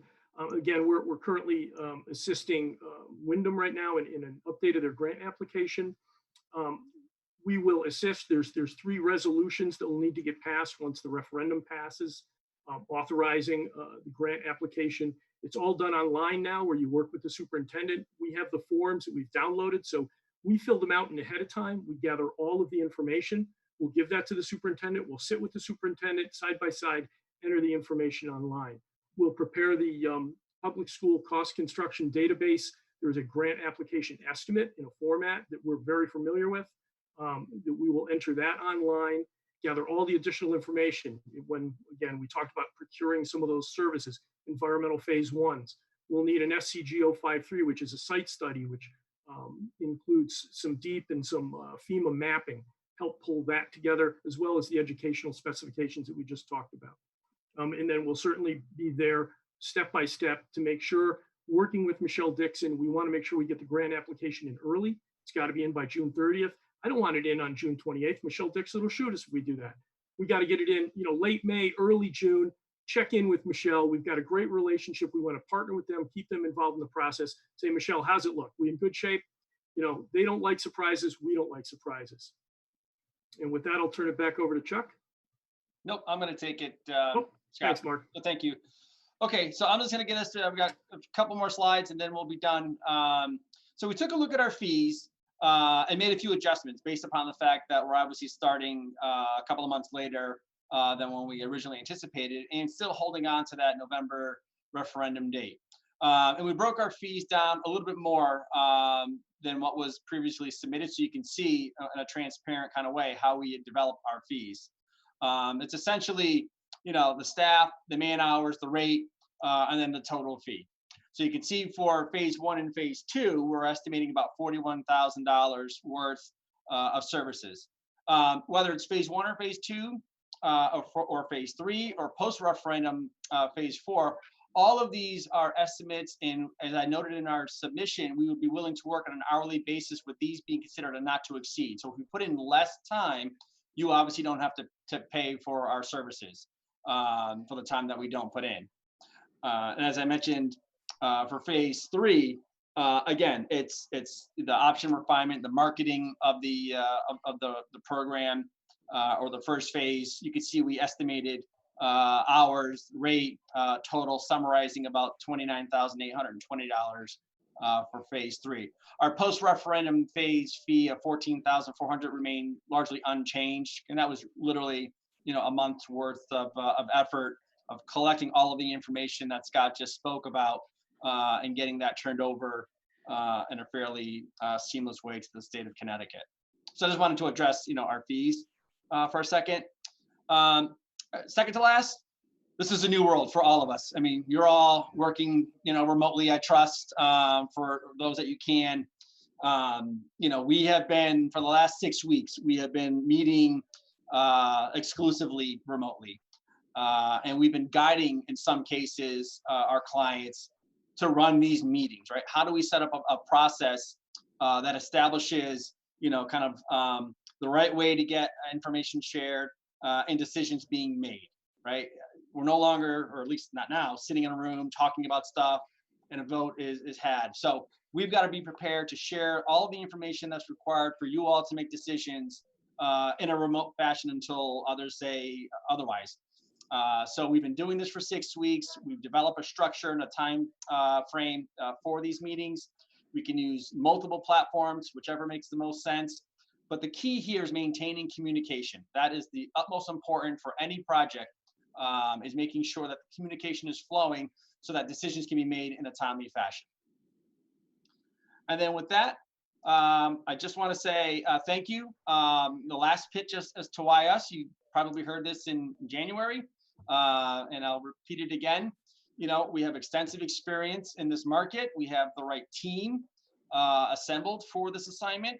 Our sole interest is protecting your interest. This is all we've been doing for 25 plus years, protecting the interests of owners that want to build buildings. And having, the multidisciplined staff members of architects, engineers, building inspectors, estimators, all that work within the confines of our office allows you the ability to have any information shared with you that I don't have to go to a consultant. I can just pull in any one of our colleagues that has the experience, bring them into a meeting, share with you their thoughts, and help you make decisions. And with that, I'll turn it over to you all for questions. And again, I thank you for your time this evening. Great, thank you, Mark, Chuck, Scott, Kate. Thanks for the presentation. A lot of detail there. As they said, I had answer questions, and then if there's time, we can open it up if there's any more. So I'll just jump right into them. Mark, I'll pose them to you, and you can pass them around if need be. Thank you. First, what experience, if any, have you had with previous projects for the town of Cheshire? Trying to think, Cheshire projects. I think we had maybe, I don't know if we submitted on the middle school feasibility, Mark. I'm not sure if we. No, we didn't work on that one. Chuck, I don't know if we've specifically worked in Cheshire on the OPM side. I'm sure our commissioning team probably has in some capacity, but I don't know if we've worked specifically in Cheshire yet. Not necessarily in Cheshire. I think it was specific for the town of Cheshire. Yeah. Yeah. Okay. Yeah, I don't think we've worked specifically for the town of Cheshire. We've tried multiple times, just have not been successful till now. Confidence, I like it. One of the issues driving the plan for new construction in the town has been the change to a 6 to 8 middle school. How will you support the committee in analyzing this issue and help to make an instructional and fiscal decision? Chuck, you want to answer that one, or Scott? Yeah, I'll take a stab at that, Mark. Yeah, and I think if I remember correctly, I think the town looked at that a similar option before. If memory corrects me, I think it was a tune of around 113 million, if I remember the number correctly, somewhere in that time, somewhere in that ballpark. Yeah, obviously it's a large school. K to 8 is a large school. Some of the challenge with that is certainly the culture going from a pre-K to an 8. There's a lot of different transitions with the grades there. First question I have is the town support, is the community support that type of a school? It's a very, very large school. For that, your enrollment's very large. The building footprint's going to be large. So we took a brief look at all your sites, your existing sites, and they're we'd have to find probably a new site to build a new one, being that large for that. So I think one of the first tasks is identifying where this potentially new building or expansion could go. in the town, first and foremost. Second would be certainly developing the educational specifications in the program. That would be a very, very robust educational program for that, and that would help us kind of define what the size of the building is, in addition to the space standard, what the state's going to be reimbursed. But I think also importantly, I think what Scott alluded to is the state's going to want to know, what do your existing facilities look like, and what conditions are those in, and what kind of capacity. So although building new is certainly fantastic, we have to be able to support it with the state, with the existing conditions. So we have to look at all those factors, and then probably weigh out the new construction versus potentially upgrade or renovations of the middle school. And then the other, if you're taking the other 4 elementary schools, what are those conditions in, and what are you going to do with those? I think some of the taxpayers we see when we build new and leave an old facility, what happens to that facility after the fact? There's still costs to maintain it, to heat it, mothball, if you're not demolishing it, or potentially turn over to a developer. We've seen that in many districts.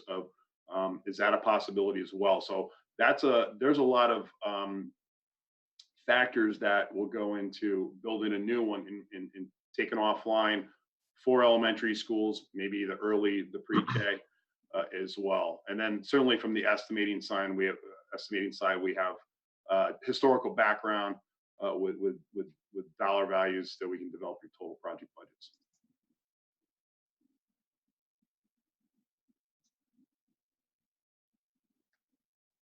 Got it. Thank you. I may have misspoke there. I did mean to say 6 to 8 if I didn't say that, but 6 to 8. We're looking at 6 to 8. your That's a little bit easier. That would affect the elementary schools. Yeah. Well, let me re-answer that maybe then, Chuck. For a 6 to 8, I think one interesting fact that Scott showed is right now your space standard is about 95% on the middle school, right? Scott, I think it was 96% we were calculating. And it's a matter of analyzing how much space you have and then how much addition will we need. So I would assume at this point, probably in addition to your existing middle school. And at that point, we have to look at the footprint, look at your site and go, how much more square footage are we going to need on top to bring up the 6th grade from the elementary schools? Now, in the master program, that I would, initial thoughts are do that one first, so you can bring, in one of the years will be bringing 5th and 6th grade up at the same times, because the 6th graders are going to become 7th, 5th are going to become 6th. We kind of did this in Madison a couple of years ago. We studied this where they're bringing 4 and 5 up to the middle school as well. And then what that does, it allows you to loosen up your elementary schools, being pre-K, K to 5. You go from 4 to 3. Is there capacity to redistrict on those? And you want to look at that at the same time. Those would probably follow up the middle school option to get 6th grade up in that. So that's how I would kind of look at those. Yeah, if I might really quick. Yeah, I think, and again, we talked about the disparity between the Perkins Eastman numbers, what they were projecting the middle school could hold versus the state right now is at 850. They're saying the building has capacity. We know it's a real tight site. It's only 14 acres. If you were building a new middle school, it would be 15 acres plus 1 acre per 100 kids. So, your athletic facilities are very limited out there. You'd be talking about, potentially some additional parking. So interesting thought, certainly something we can absolutely look at. But yeah, it would be, trying to figure out very quickly, could 6th grade move up into that middle school? Is there truly the capacity? And, if you look at the Perkins numbers, you say, yeah, we could probably do it. If you look at what the state has in the EDO 50, you would say probably won't fly, especially when you're looking at the middle school population and elementary school population are going to grow, and you're going to be up back to 700 in 28, 29 at the middle school just with the 7-8.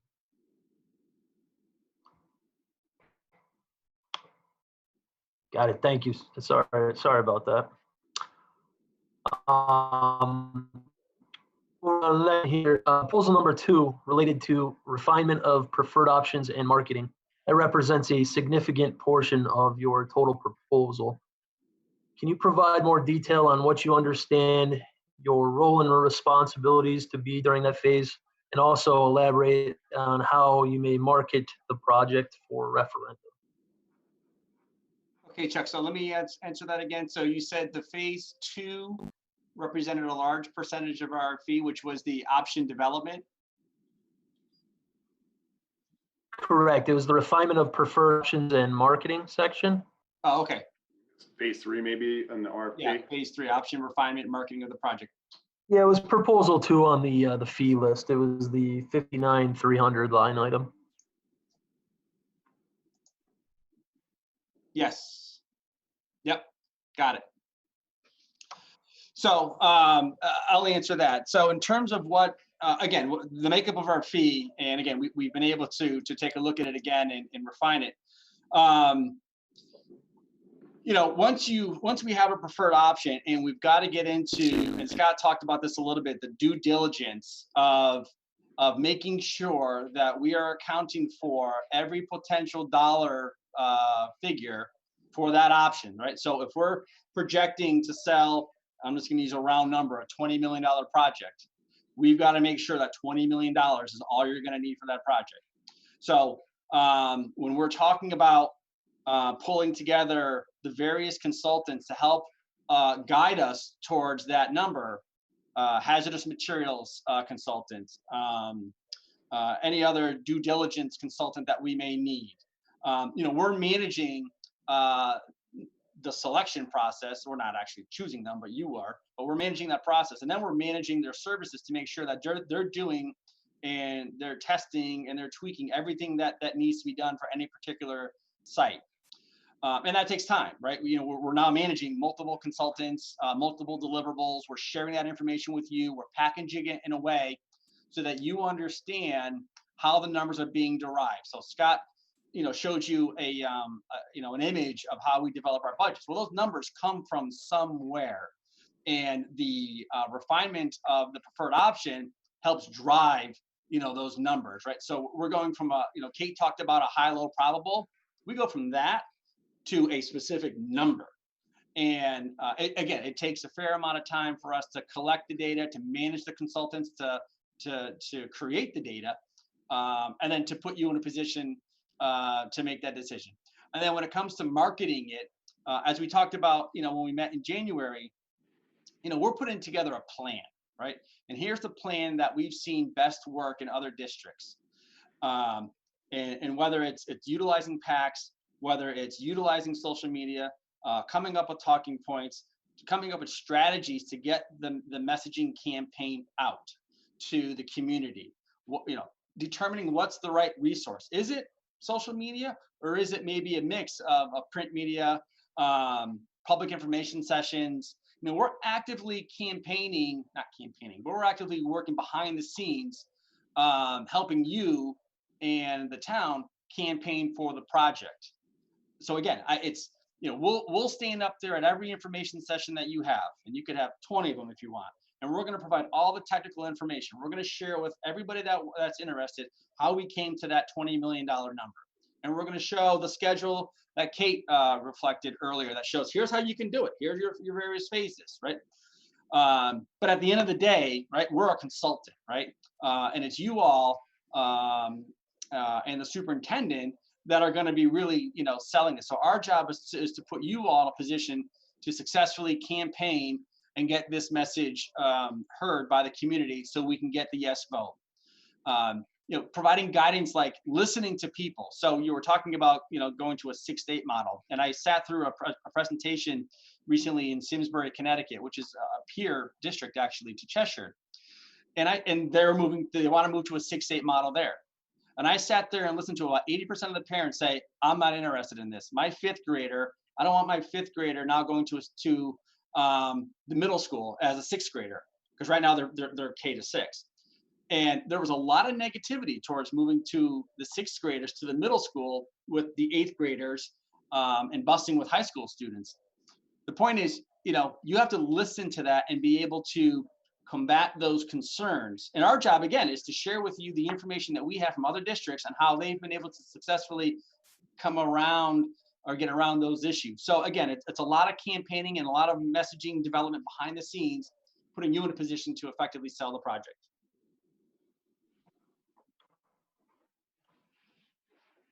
Great, thank you.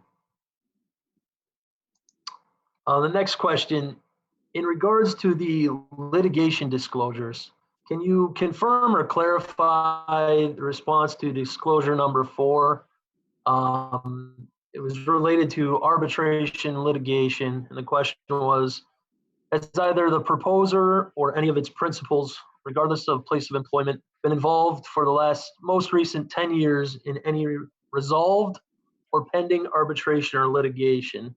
You had answered no, but is this a misrepresentation or misinterpretation of the question? And if no, what do you believe are the reasons that you've been able to successfully navigate the lawsuit crazy day and age?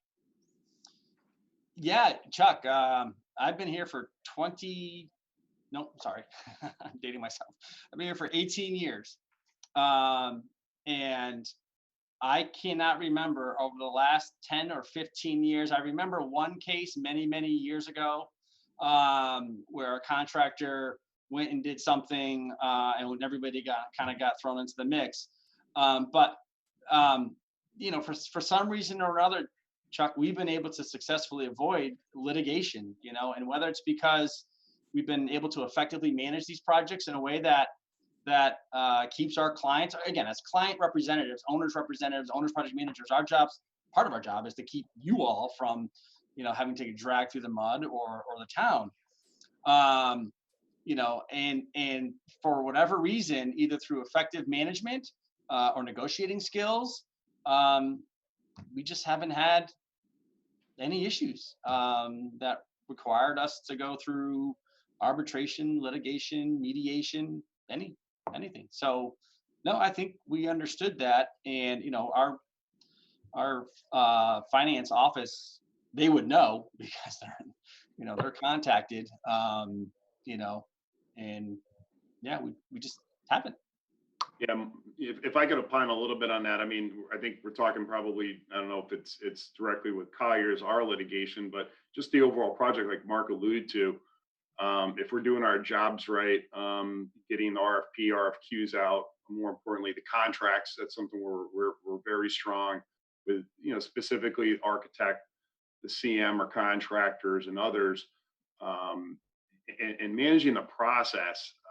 If we do it right, and you can't foresee every pothole in a project, but if you have the experience and you're managing the process right, hopefully you avoid a lot of that. One, by having good contracts. Two, by managing it correctly, managing the budget correctly.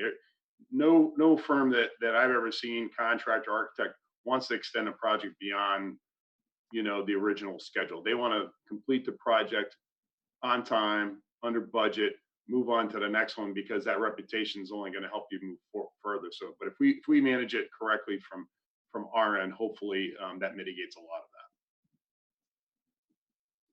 Great, thank you. Next question, based on the conditions of the construction market today and considering the downturn caused by the pandemic, do you see a need to modify or any advantage in modifying the committee's timeline as outlined in the RFP?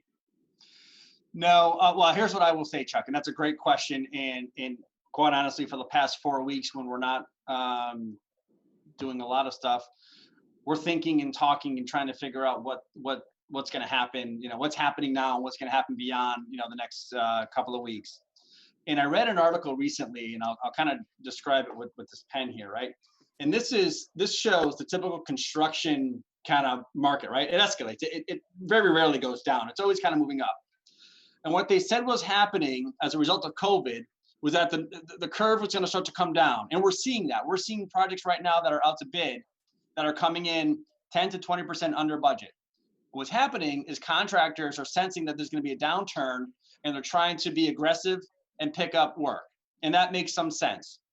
But what's going to happen, we think, and what others think, is that once we get past, kind of this scenario of how are we going to build buildings, and people are back to feeling comfortable with spending dollars again, they think there might be a boom where it'll actually go above what was originally projected. So what I mean is, and it's hard now, Chuck, because you're still so far in advance of any of this.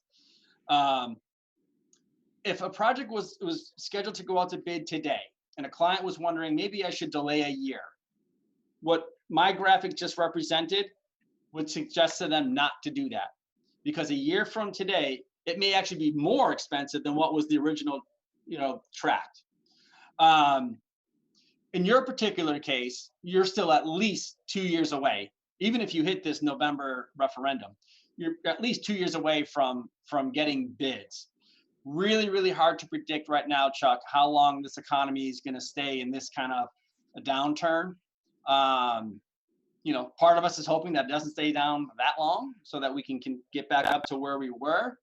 But we are consciously tracking it very closely and providing, any advice and guidance that we can to our clients to, prevent and avoid any of the potential pitfalls.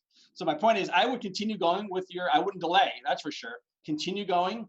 And if the economy stays stagnant, for a year and it dips, maybe by the time we go back into construction, it'll start to go up again, but it may not get to that point where it would have if we didn't have this pandemic. Kind of a follow-up question to that then, in regards to our timeline of a November referendum, you think you'd still be able to assist the committee? Kind of lost the month and a half, 2 months here. Yeah, I don't know if it's me or Chuck, it got a little broken up there. But I think the general sense is, even though we lost a month and a half, can we still meet a November timeline?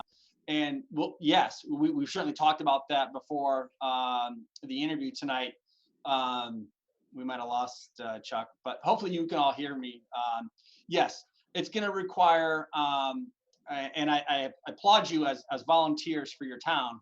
It's going to require a lot of meetings, a lot of decisions to be made in a fairly quick manner so that we can maintain. Kate talked about that milestone schedule, that work plan that we developed. In order to maintain that, it's going to mean, okay, we're coming in with options. We need to leave this meeting with decisions. So if you're all prepared to make decisions, and our job is to put you in a position to make those decisions. So it's equally going to be prudent on us to make sure that you can leave that meeting with all the information necessary. But if you can make those decisions, in a quick fashion, we can absolutely hit that November date. Yeah, Mark, and we've Chuck Warrington here. We've already started kind of diving into the information already in hopes that you select us and move us forward with you.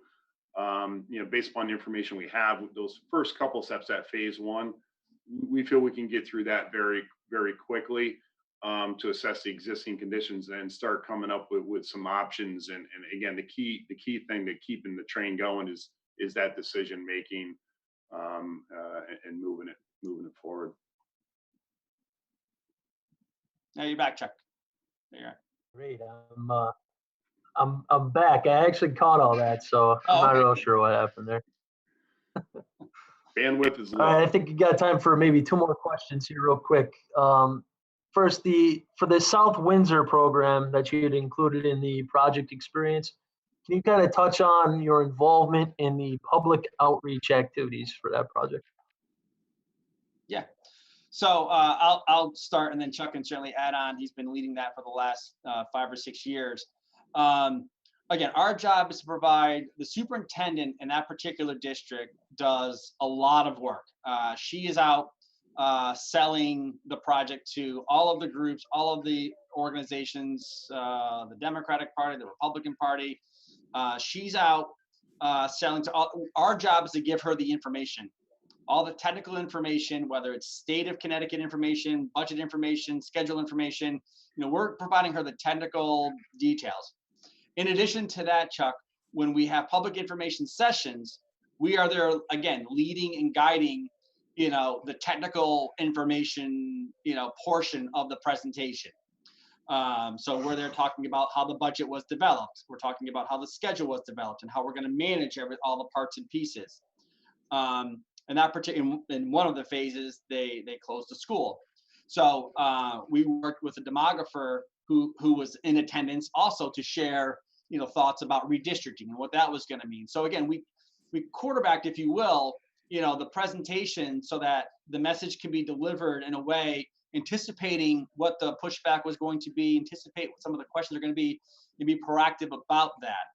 So again, a ton of behind the scenes, information gathering, information developing, information sharing, but we've got to be careful that we're not out there cheerleading the project ourselves because we're seen as a paid consultant that will benefit monetarily from it.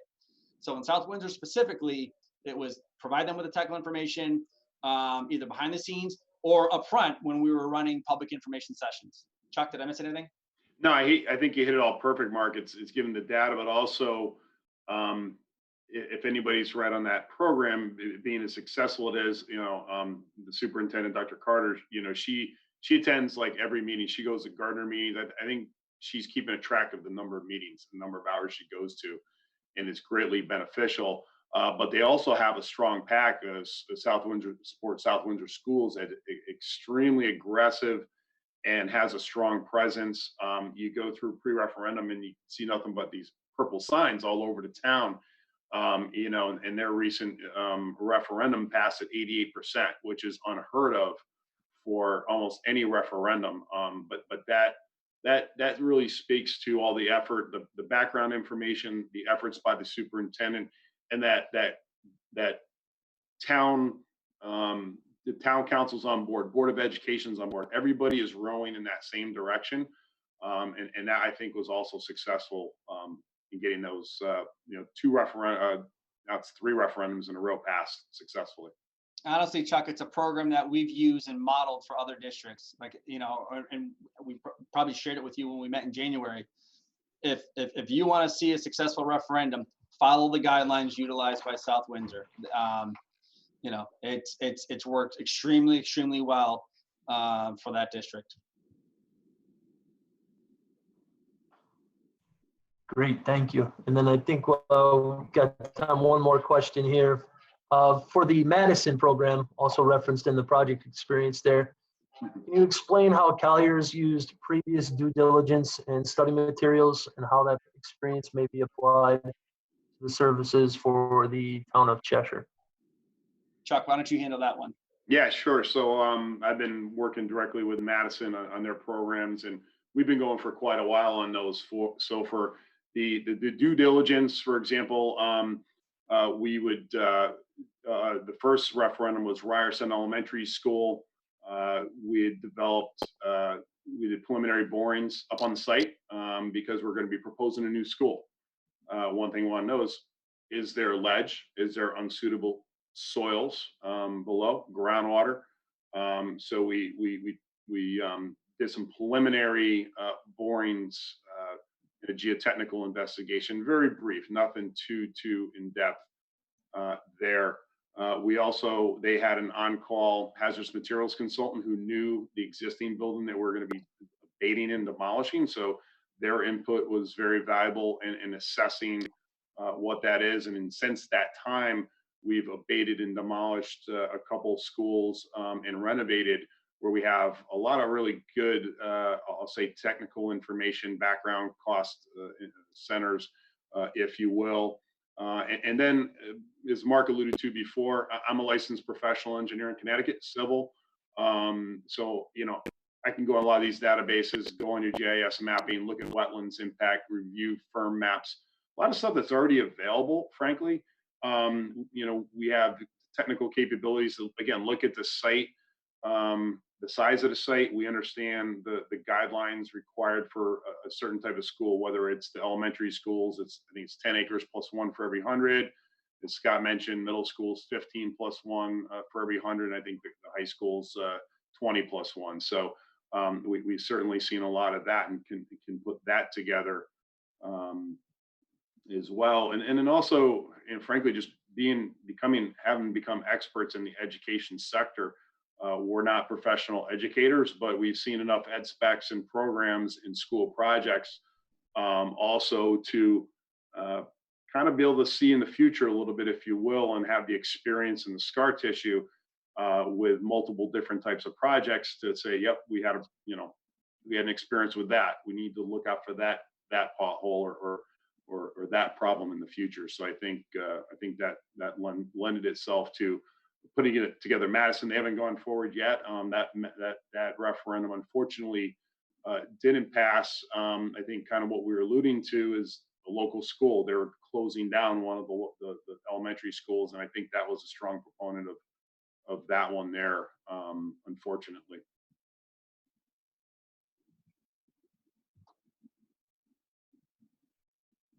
You're on mute, Chuck. I knew it happened sooner or later. Saying, I think that's all we got time for. I appreciate you guys' presentation, answers to the questions, and we'll kind of go from there with the committee. Anne Marie, you want to add anything? No, just thank you all again for your time tonight, and obviously for your proposal and all the time you've invested thus far. And we will be pushing forward here and back in touch. Great. Well, thank you all very much. It's great to see you. Hopefully the next time we see each other, it's in a different format. Let's hope so. All right. Take care, everybody. Thank you. Bye-bye. Bye-bye. Good night. Thanks a lot. Good night. All right. And then there was us. Okay. So that was great and helpful to have the in-person presentations in person as we are anyway. Next, we wanted to have any conversation around those, but more specifically talk about where we go from here in terms of how we get to a selection. So I'm happy to open up just for open dialogue about the proposals or the presentations. At some point, want to get more specific about our our process for getting to selecting one of the two vendors that we just heard from. And I know Chuck already has some thoughts on that. Want to get the entire committee kind of aligned on where we go from here. The full committee will ultimately have the final choice in who we work with, but we thought there could be an interim step we take after this, where a smaller group, kind of a selection group, goes and puts more of a rubrics together where we actually measure these folks against specific criteria. I think all of us, having read the submissions and hear the presentations, probably have a gut right now, but we want to do a decision based more than just our gut. So Chuck, I don't know whether you want to share some of your thoughts in terms of what that process might look like in terms of putting that matrix together that we talked about. Yeah, I mean, we can talk about that. I think it would be more beneficial to kind of hear what everybody's takeaways, both from the presentations and the proposals, were. I know there's probably 2 or 3 questions I didn't get to, but I thought they were kind of covered in the presentations there. But if anybody, I think it's better time to have open dialogue on what we had all thought of the presentations as a whole. Yeah, do we want to go around the horns? So it's not a Madison. I mean, I will start. So I'll start, and then I'll pass it around. So I think that the presentations definitely helped. I was happy to see some flexibility on the pricing with Colliers. I mean, I think the price difference was, is obviously significant. I think, I think Colliers, I think both vendors bring a lot to the table. They both have great experience. I personally think Colliers might have a little bit more experience in specifically what we're looking at, but the cost there was a little concerning to me. So I'm glad that we have some flexibility there in terms of how we move forward. But, I think we're going to get to timing. While I appreciate both of them being optimistic and trying to still get to that November referendum, I think we need to relook at our timeline more realistically. But I'm glad that they both feel they have the resources to help move us along very quickly and aggressively to get where we want to go. So I'm looking at my own screen. I don't know how we all look on everyone else's screen. I'm going to go around and ask for some feedback. So Sylvia, you're actually first up with me if you want to offer some feedback. And make sure you unmute. You're still muted. Nope, Sylvia, you have to unmute. Nope, you're still muted. There we go. Okay, it just wasn't coming through. It's interesting. It's going to take some thought to think it through. Having been as the out of district visits, we had the experiences to have some conversations with the people who have worked with both of these companies.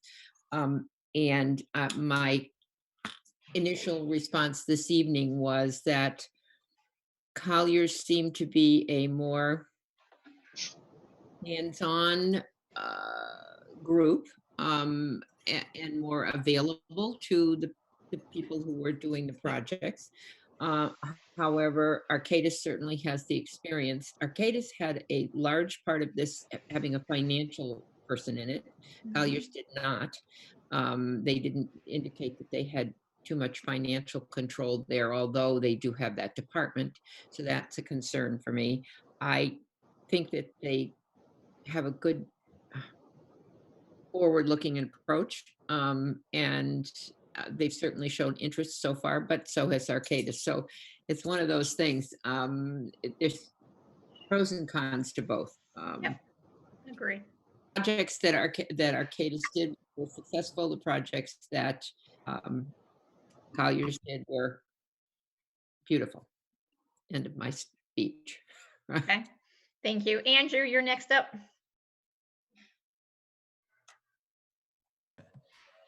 Kind of along what Sylvia said. I mean, I feel like Colliers has spent a lot more time with us and understands the project. I mean, Skalenka, he's come to every single one of our meetings toward all the schools.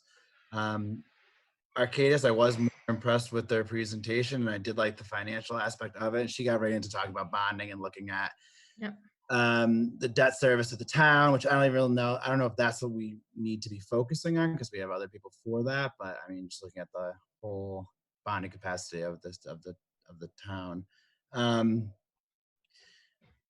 I think that moving forward, if we are gonna look at Colliers, we really need to have them come in and talk about budgetary numbers because I mean, you're looking at they're double the cost. Yep. So I'm more concerned about the timeline, but I guess that's going to be another. Yeah, well, that's next on the agenda. So, all right. All right, thanks, Andrew. Anne? Hi, everyone. I thought I must confess, I don't know a whole lot about this line of work that these people do. So I found having the presentations really helpful tonight. So thanks to the committee and whoever was instrumental in setting this up. I agree with Andrew that Arcadis had the better presentation, but that doesn't mean that they're the better choice. It's hard to see. I think it's just the teacher in me that's grading the presentations because that's what I've been doing for 2 weeks.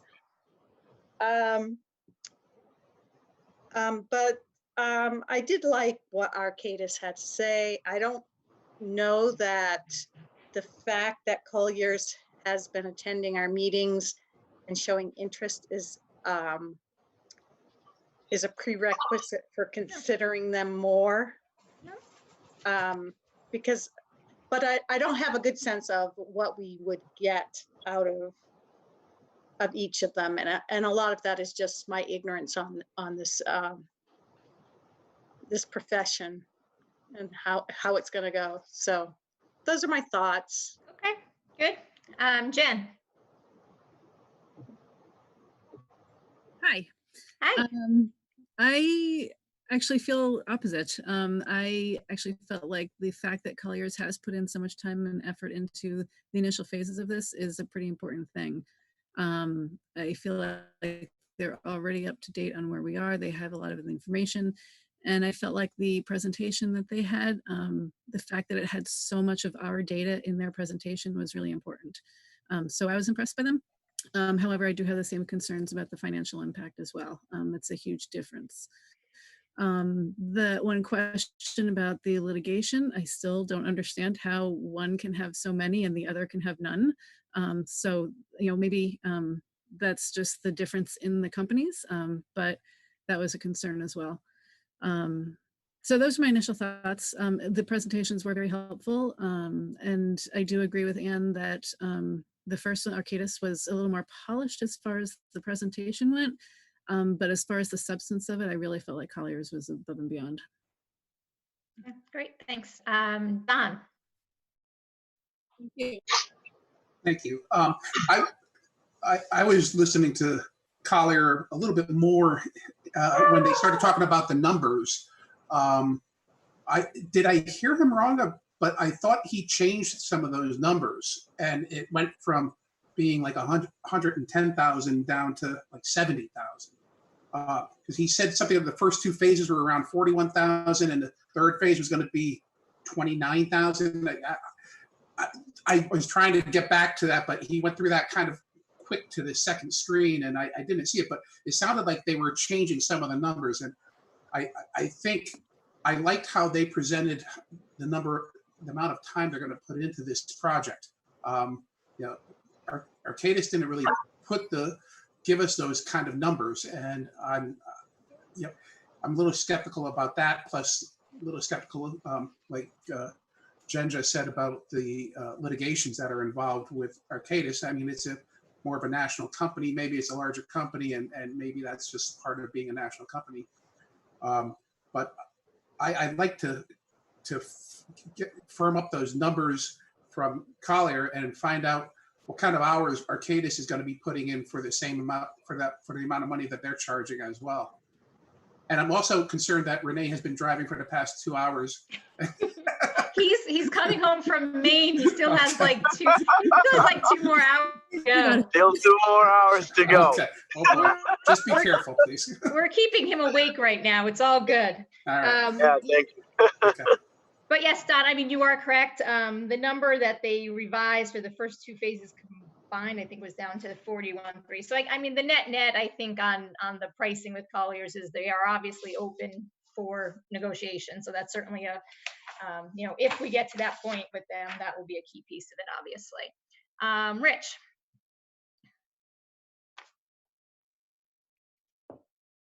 Unmute. There we go. I thought both companies came through as very professional. They've had a number of projects in the state, most of which looked very, very successful, have worked well. I think either one would probably do well with us. I've had conversations with Mark because he's been at a number of our meetings, and I've come to really like his ideas and his process. And when we did a visitation up to South Windsor, the superintendent there was just gushing over Collier's work and how supportive they've been and the role that they've played working with the town's building committee and some of the other things which they were looking for. So she was just very, very positive about the services and the procedures. Obviously, the money is an issue. We can't go back to the town and say we're spending twice as much because, we like the guy who's been sitting in on the meetings. So we would need clearly to get some new definition of the bidding price that's there. Absolutely. Yep. Matt.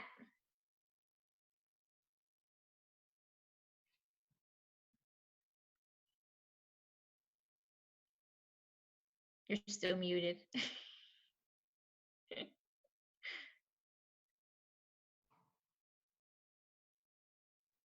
If you go right up in your square, the button should be right in your picture. You can also hit Alt-A. I can unmute him. Okay. No, I can't. Alt-A. Oh, he's going to go get help. All right, Chuck, why don't you go while we wait for him?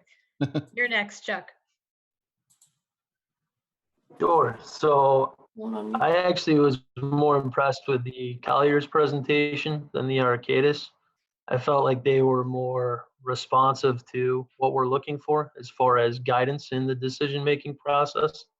Where I take Arcadis, their presentation and kind of some research I'd done on them, it seems more of a construction manager that has a project ready. And, if you look at their litigation, a lot of it's related to construction personnel injuries. So in terms of the working with us as a team, I feel like Collier's kind of presented themselves better in that respect. The fee, I think the fee is a little bit higher I was in the same position as Renee, kind of put together that graphical representation earlier. I don't see how somebody could provide the services I think we're looking for the price that Arcadis had. I didn't think that was close to what it should be, in my opinion. And I think that kind of proved it out in terms of the dollars there. In terms of the total budget, the town, if I'm not mistaken, has afforded us a certain budget to hire the best consultant to make the best decision for the town. And looking at the numbers, we're still under that budget number. So if the best decision is, a little bit more, it's still the best decision, and we're still under what we thought it would be. That's my takeaway. I would be in the Collier's corner with, some negotiation on the rate. Yep. Okay, great. Thank you. Tony. Hey, good evening, everyone. First of all, thanks for sitting through these presentations, as well as those folks that put the RFPs together and all the time to get us here. Thank you. And I think I emailed earlier, I was very impressed with the questions. Everybody's doing their homework. I had one in enrollment that I forgot to submit, but I think they covered that.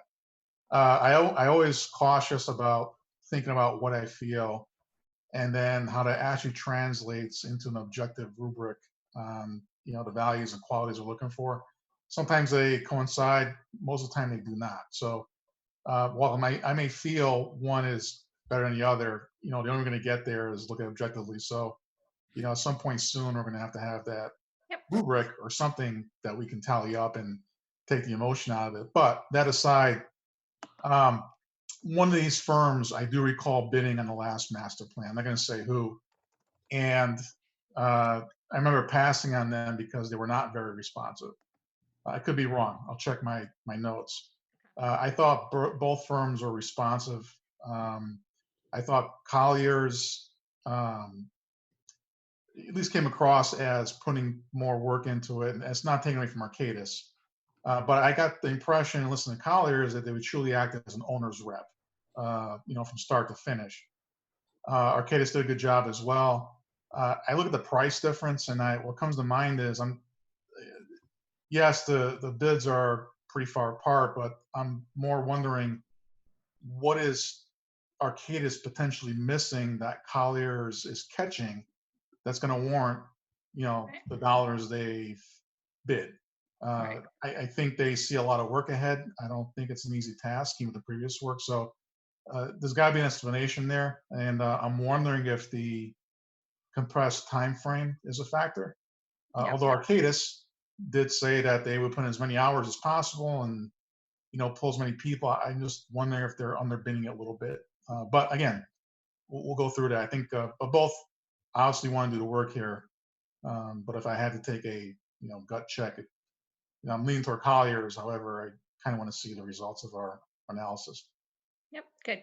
Matt, I think I'll come back to you. You look like you're all set. I am all set. I'm sorry. No problem.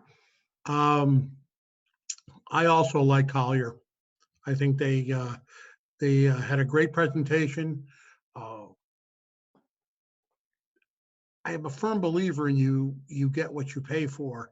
And if we're trying to skimp on, if we're going to a project with the potential of in excess of $100 million, and we're worried about 10 or 15 or 20 or $25,000 initially, I'd rather spend it initially than spend it later, where we have the potential to spend many millions of dollars because of something that another company missed. So at this point, watching both presentations, I'm certainly much more comfortable with Collier. Okay, thank you. Peter. Not much to add that my colleagues haven't already taken off the table, so to speak. I thought both companies did a very good job in their presentations. What tipped the scales for me was the fact that Collier did have the experience and the understanding from participating in so much of this process with this committee already. And that's what kind of tipped the scales for me. Okay, great. Renee, careful driving while you unmute. Yeah. Yeah. So my opinion is that both companies have very good professionals that have a lot of experience working in school projects in the state. So if you look at both teams as, competitive teams equals, when it comes to the fee, then it's all about man hours and level of effort, because the rates are the rates and they're competitive in the market. So back to the thoughts that Jan and Chuck already outlined and what I was putting together last night. My concern is, are we going to get enough attention from Arcadis to do what we want to do? In 6 months, we know it's already a compressed schedule. So if I look at their proposal, I don't think they can give us a person, even a half-time equivalent for the next 6 months to do everything that we need to do. So at the end of the day, it's all man hours. This is not a low bid scenario. It's all about how many hours they're putting into our project. So those are my thoughts on the fee. So in summary, I'm a little concerned. I'm a little concerned about the Arcadis fee more than I am about Colliers being too expensive. As far as the presentation, Colliers have been to all the walkthroughs, as others have said, and I think that showed in the presentation. They knew more. They were more prepared, and they had better content in the presentation. Arcadis brought a lot of good points, but again, the attention and the follow through that Colliers has demonstrated through the process did show in the presentation. But those are my thoughts. Okay, great. Jeff. Yeah, so I kind of, it really was clear to me that Colliers, not that I'm an expert in this area by any stretch, but listening to the two presentations, I see their higher fee as almost a plus to them, showing that they're more experienced and prepared of what needs to be done in each one of these phases, more than I see is that they're more expensive. It would be really terribly short-sighted to look at that little difference in fee over a 5 year time frame on a decision. I thought they clearly showed more experience and were the better candidate. Arcadis was very professional, but Colliers definitely jumped out to me. The litigation didn't bother me at all because I think it was just a misinterpretation of the question. Arcadis, based on the spreadsheet, was listing litigation throughout the entire country, and I think Colliers was just answering it for their own local office. And I'm sure they, as a company, they have much more litigation than zero in the last 10 years. So that didn't bother me at all. Okay, thank you. Rob. Okay, am I unmuted? Yes, you are. Great, thank you. I appreciate it. And thank you to both firms for their excellent presentations. Both of these firms, I know both these firms, they're both excellent firms. And I'm sure we would do well with either one of them. But one did stand out to me, and I think in my opinion, it reflects in the personal attention and time that they've spent understanding exactly what we're looking for in Cheshire, and that's Colliers. I think they took the time from the beginning to walk this path with us, not knowing whether to get the job or not. And I think their presentation reflected that.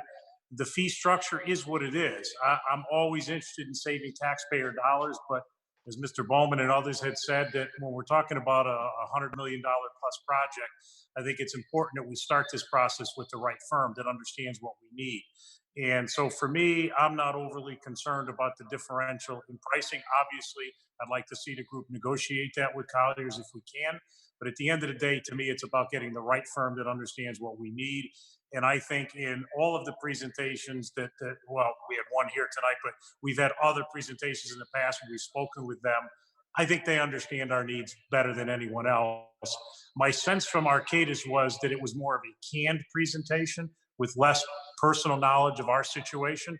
And I don't mean any disrespect to them. They're an excellent firm, but I just don't think they put the time in that Colliers did. And from my perspective, I thought I'm leaning towards Colliers. But again, I have no vote here. I'm just a, whatever you want to call me, a at-large member of this group or non-voting member of this group. But that's my thoughts. So thank you.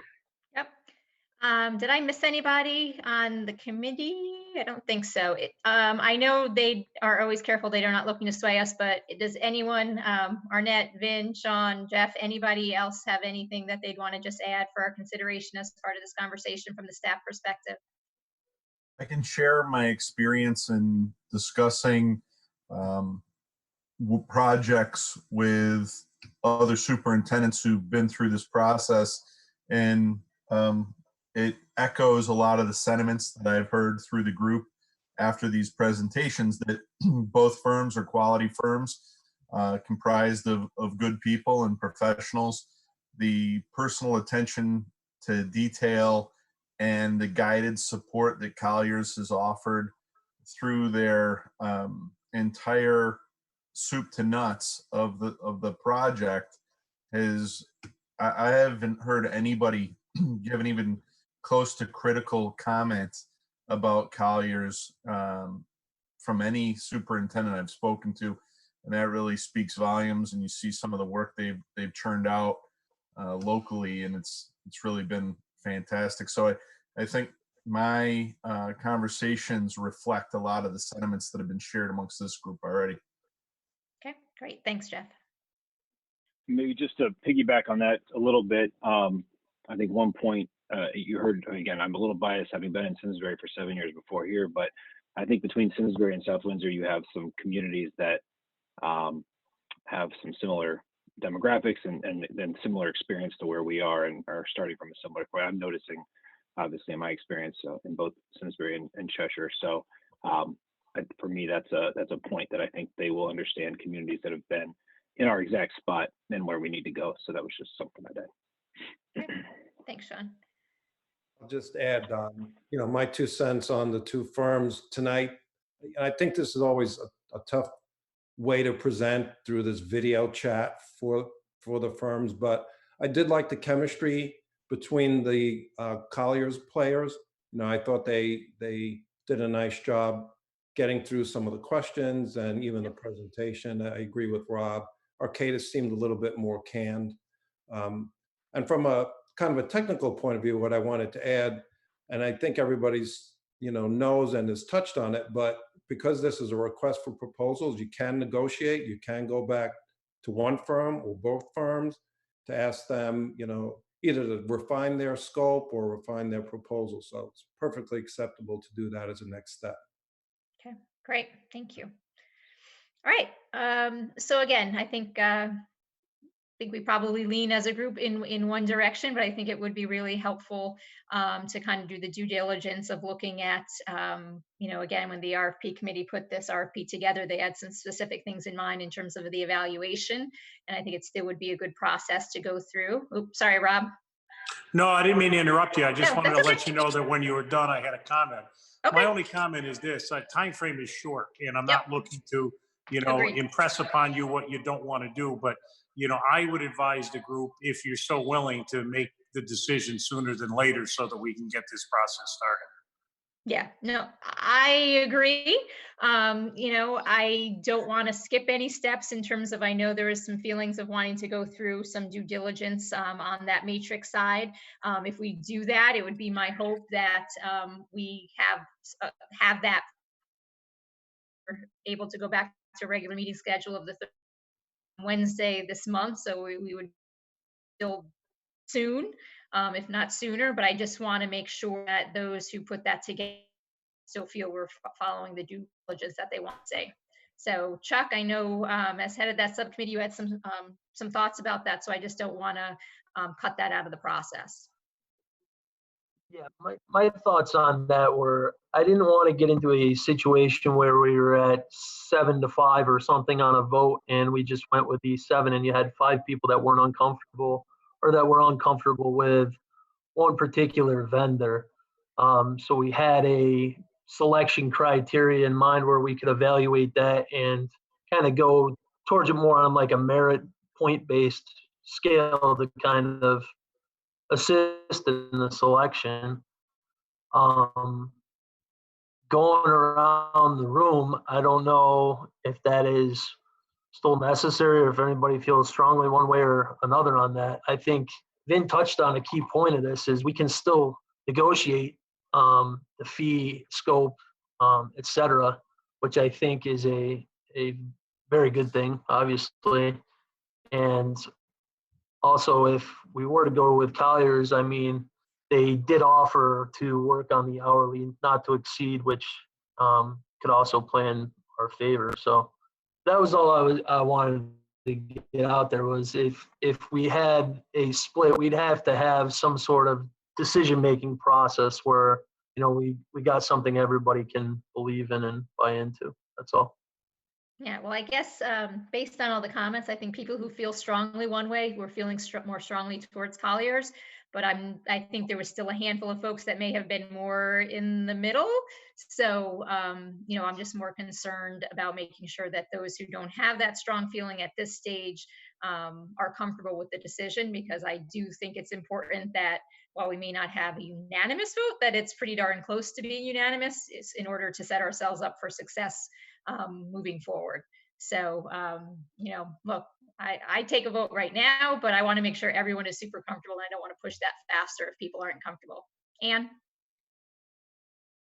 So does it make sense though to go back to each of them and get some of this side-by-side comparison? For instance, I just heard a lot of talk about the fee structure and how it equates to the number of hours that are in each of the proposals. And I'm wondering if we can get some clarification on both sides as to what those hours entail, because it seems like we're not comparing apples to apples. So that's all I'm wondering. But I don't even know if it's appropriate to go back and ask for information like that. So. Oh, I think it's appropriate to go back with any follow-up questions. I mean, Colliers did show some of their hour breakout in their presentation, so we could certainly ask that of Arcadis as well. Rich? I'm just concerned that our next meeting isn't until the 20th unless we do something different. Yep. So if we spend time between now and the 20th and then take a vote on the 20th, I mean, we're really pushing the timeline here tremendously. Agreed. And I think, you know, if we decide not to take a vote tonight, then we ought to set up another meeting as soon as we possibly can, because I think that we really need to get moving. We've lost, you know, a month and a half here due to the virus, and we have any hope whatsoever of getting something out to referendum this November. We gotta push it. Yep. Sylvia?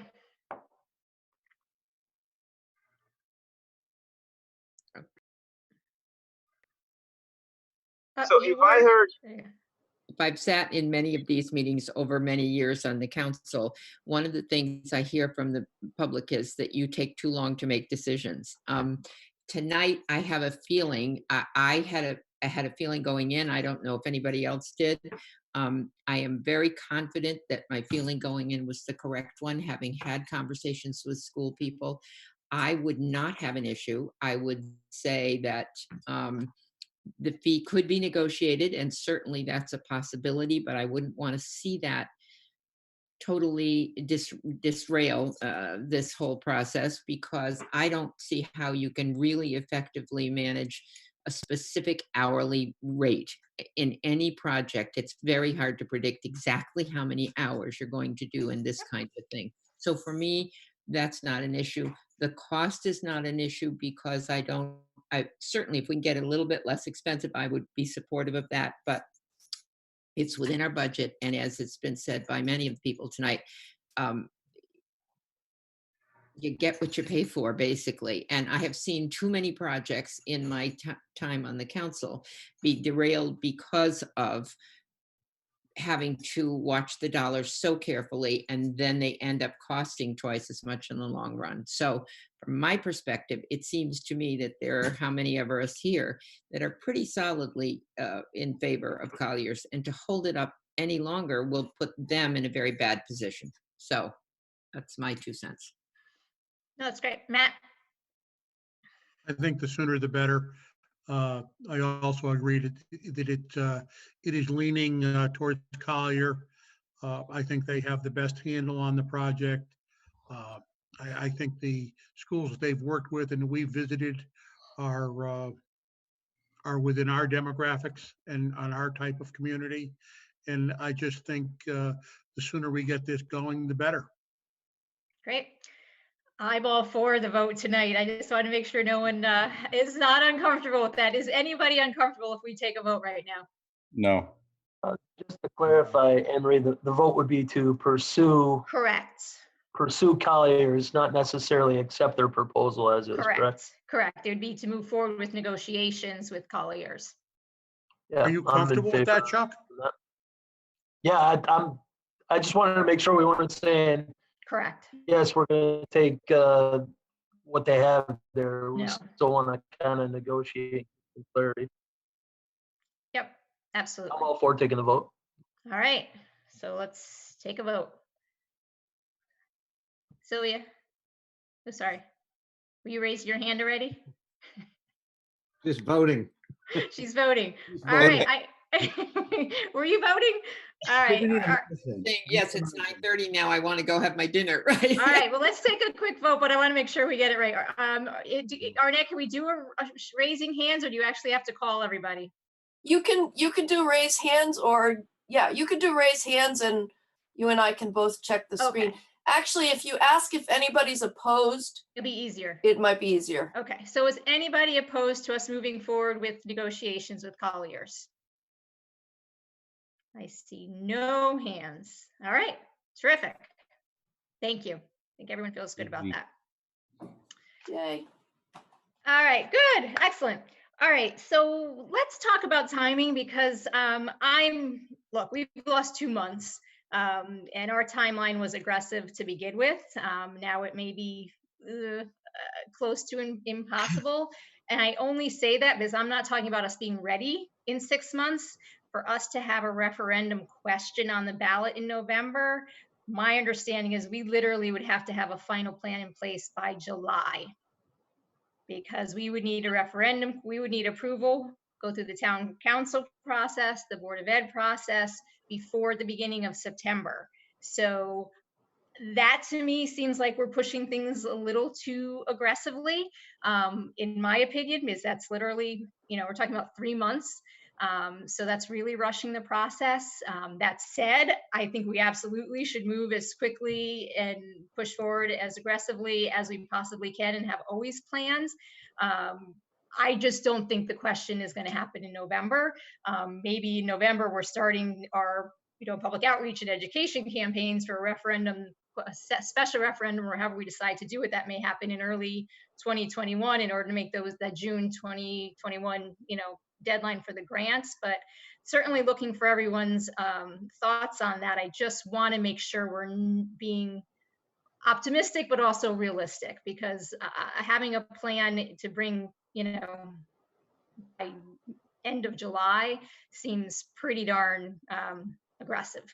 Having a plan with the original town council due date of middle of September, that I think is still feasible, but we missed the referendum question if we're not ready until then. So just want to open it up for thoughts. Rich? I just wanted to ask those people on the town council, obviously when they voted this process a year ago, we were in a different situation. And now with the virus and a possible recession, and the impact that could have on our going out to referendum, I wanted to get some feel for those people that are on the council as to how they feel we should be proceeding right now.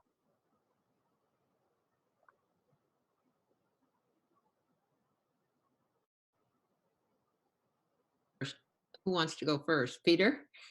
Don't everybody speak at once, huh?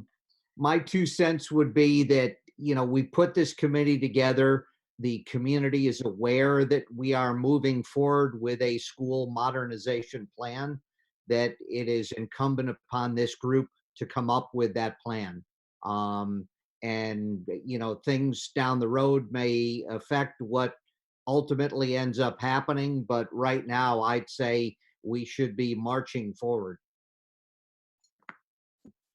Don? Unmuted, and I agree with that, but I think we would have to reevaluate as we get closer to September. I would not want to push this as much as we tend to make things drag out sometimes. This is going to be a very important plan to get right the first time. So we want to make sure that all the due diligence is done by whomever we select as our owner's rep, so that we are presenting a foolproof plan for referendum. My concern only is that there are two things. A national election gets more electors out, more residents to vote. On the other hand, there's an awful lot of nonsense that goes on about a national election, which could divert the attention of the public to the project at hand. And I think we need to weigh that risk, that's all. I agree with you. People know that it's going on. They're anxious to have an answer. I think there's a lot of good sense about bringing it there in November, but I would want to make sure that it's totally thought through and all of the I's are dotted and the T's crossed before we bring it to a referendum. That would be my personal place. Don, before you jump in with your thoughts, let me just add, and you're right, Sylvia. I don't want to give the impression that I'm running towards a November referendum no matter what. I think we have to march forward, and if something derails us in the meantime, that's fine. We'll adjust as we go. But I think we should be marching along and making these determinations along the way, but we shouldn't be slowed down. I agree with that. I just want us to be prepared that if we don't feel it's ready, we should not push it. That's all. Well, I agree with both of them on, we have to move forward. We can't just stop doing what we do and start the planning. Ultimately, it's going to be up to the voters, and if the voters decide, if we don't present them with a good package, they're going to say no. So we're going through the budget process now, and we're working really hard to try to keep a zero mill rate increase, which is very difficult. And if we're going to go and say, okay, well, we're going to keep your taxes down, but now we're going to add this. It has to be sold to them in the right way. And to be honest with you, I think Collier is probably the best one to put that package together for us to help us. But I don't feel that because of what's going on, we have to stop. I mean, we have to move forward. The schools aren't going to get any better without doing nothing to them. So we have to come up with something. And I agree with both my fellow council people that we just have to be very prudent on what we're going to present to the people. Tony, you unmuted. Was that because you had a comment? Yeah, if I may. So just a little history. This was not just a town council decision last year. So there were 3 members of the town council, 3 members of the Board of Ed got together to get this committee formed. And that's one of the reasons why you're all here.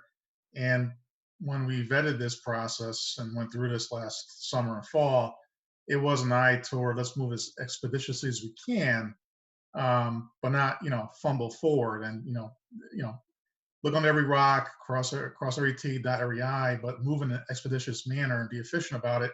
That doesn't change the fact that we've been slowed down the last month and a half, 2 months.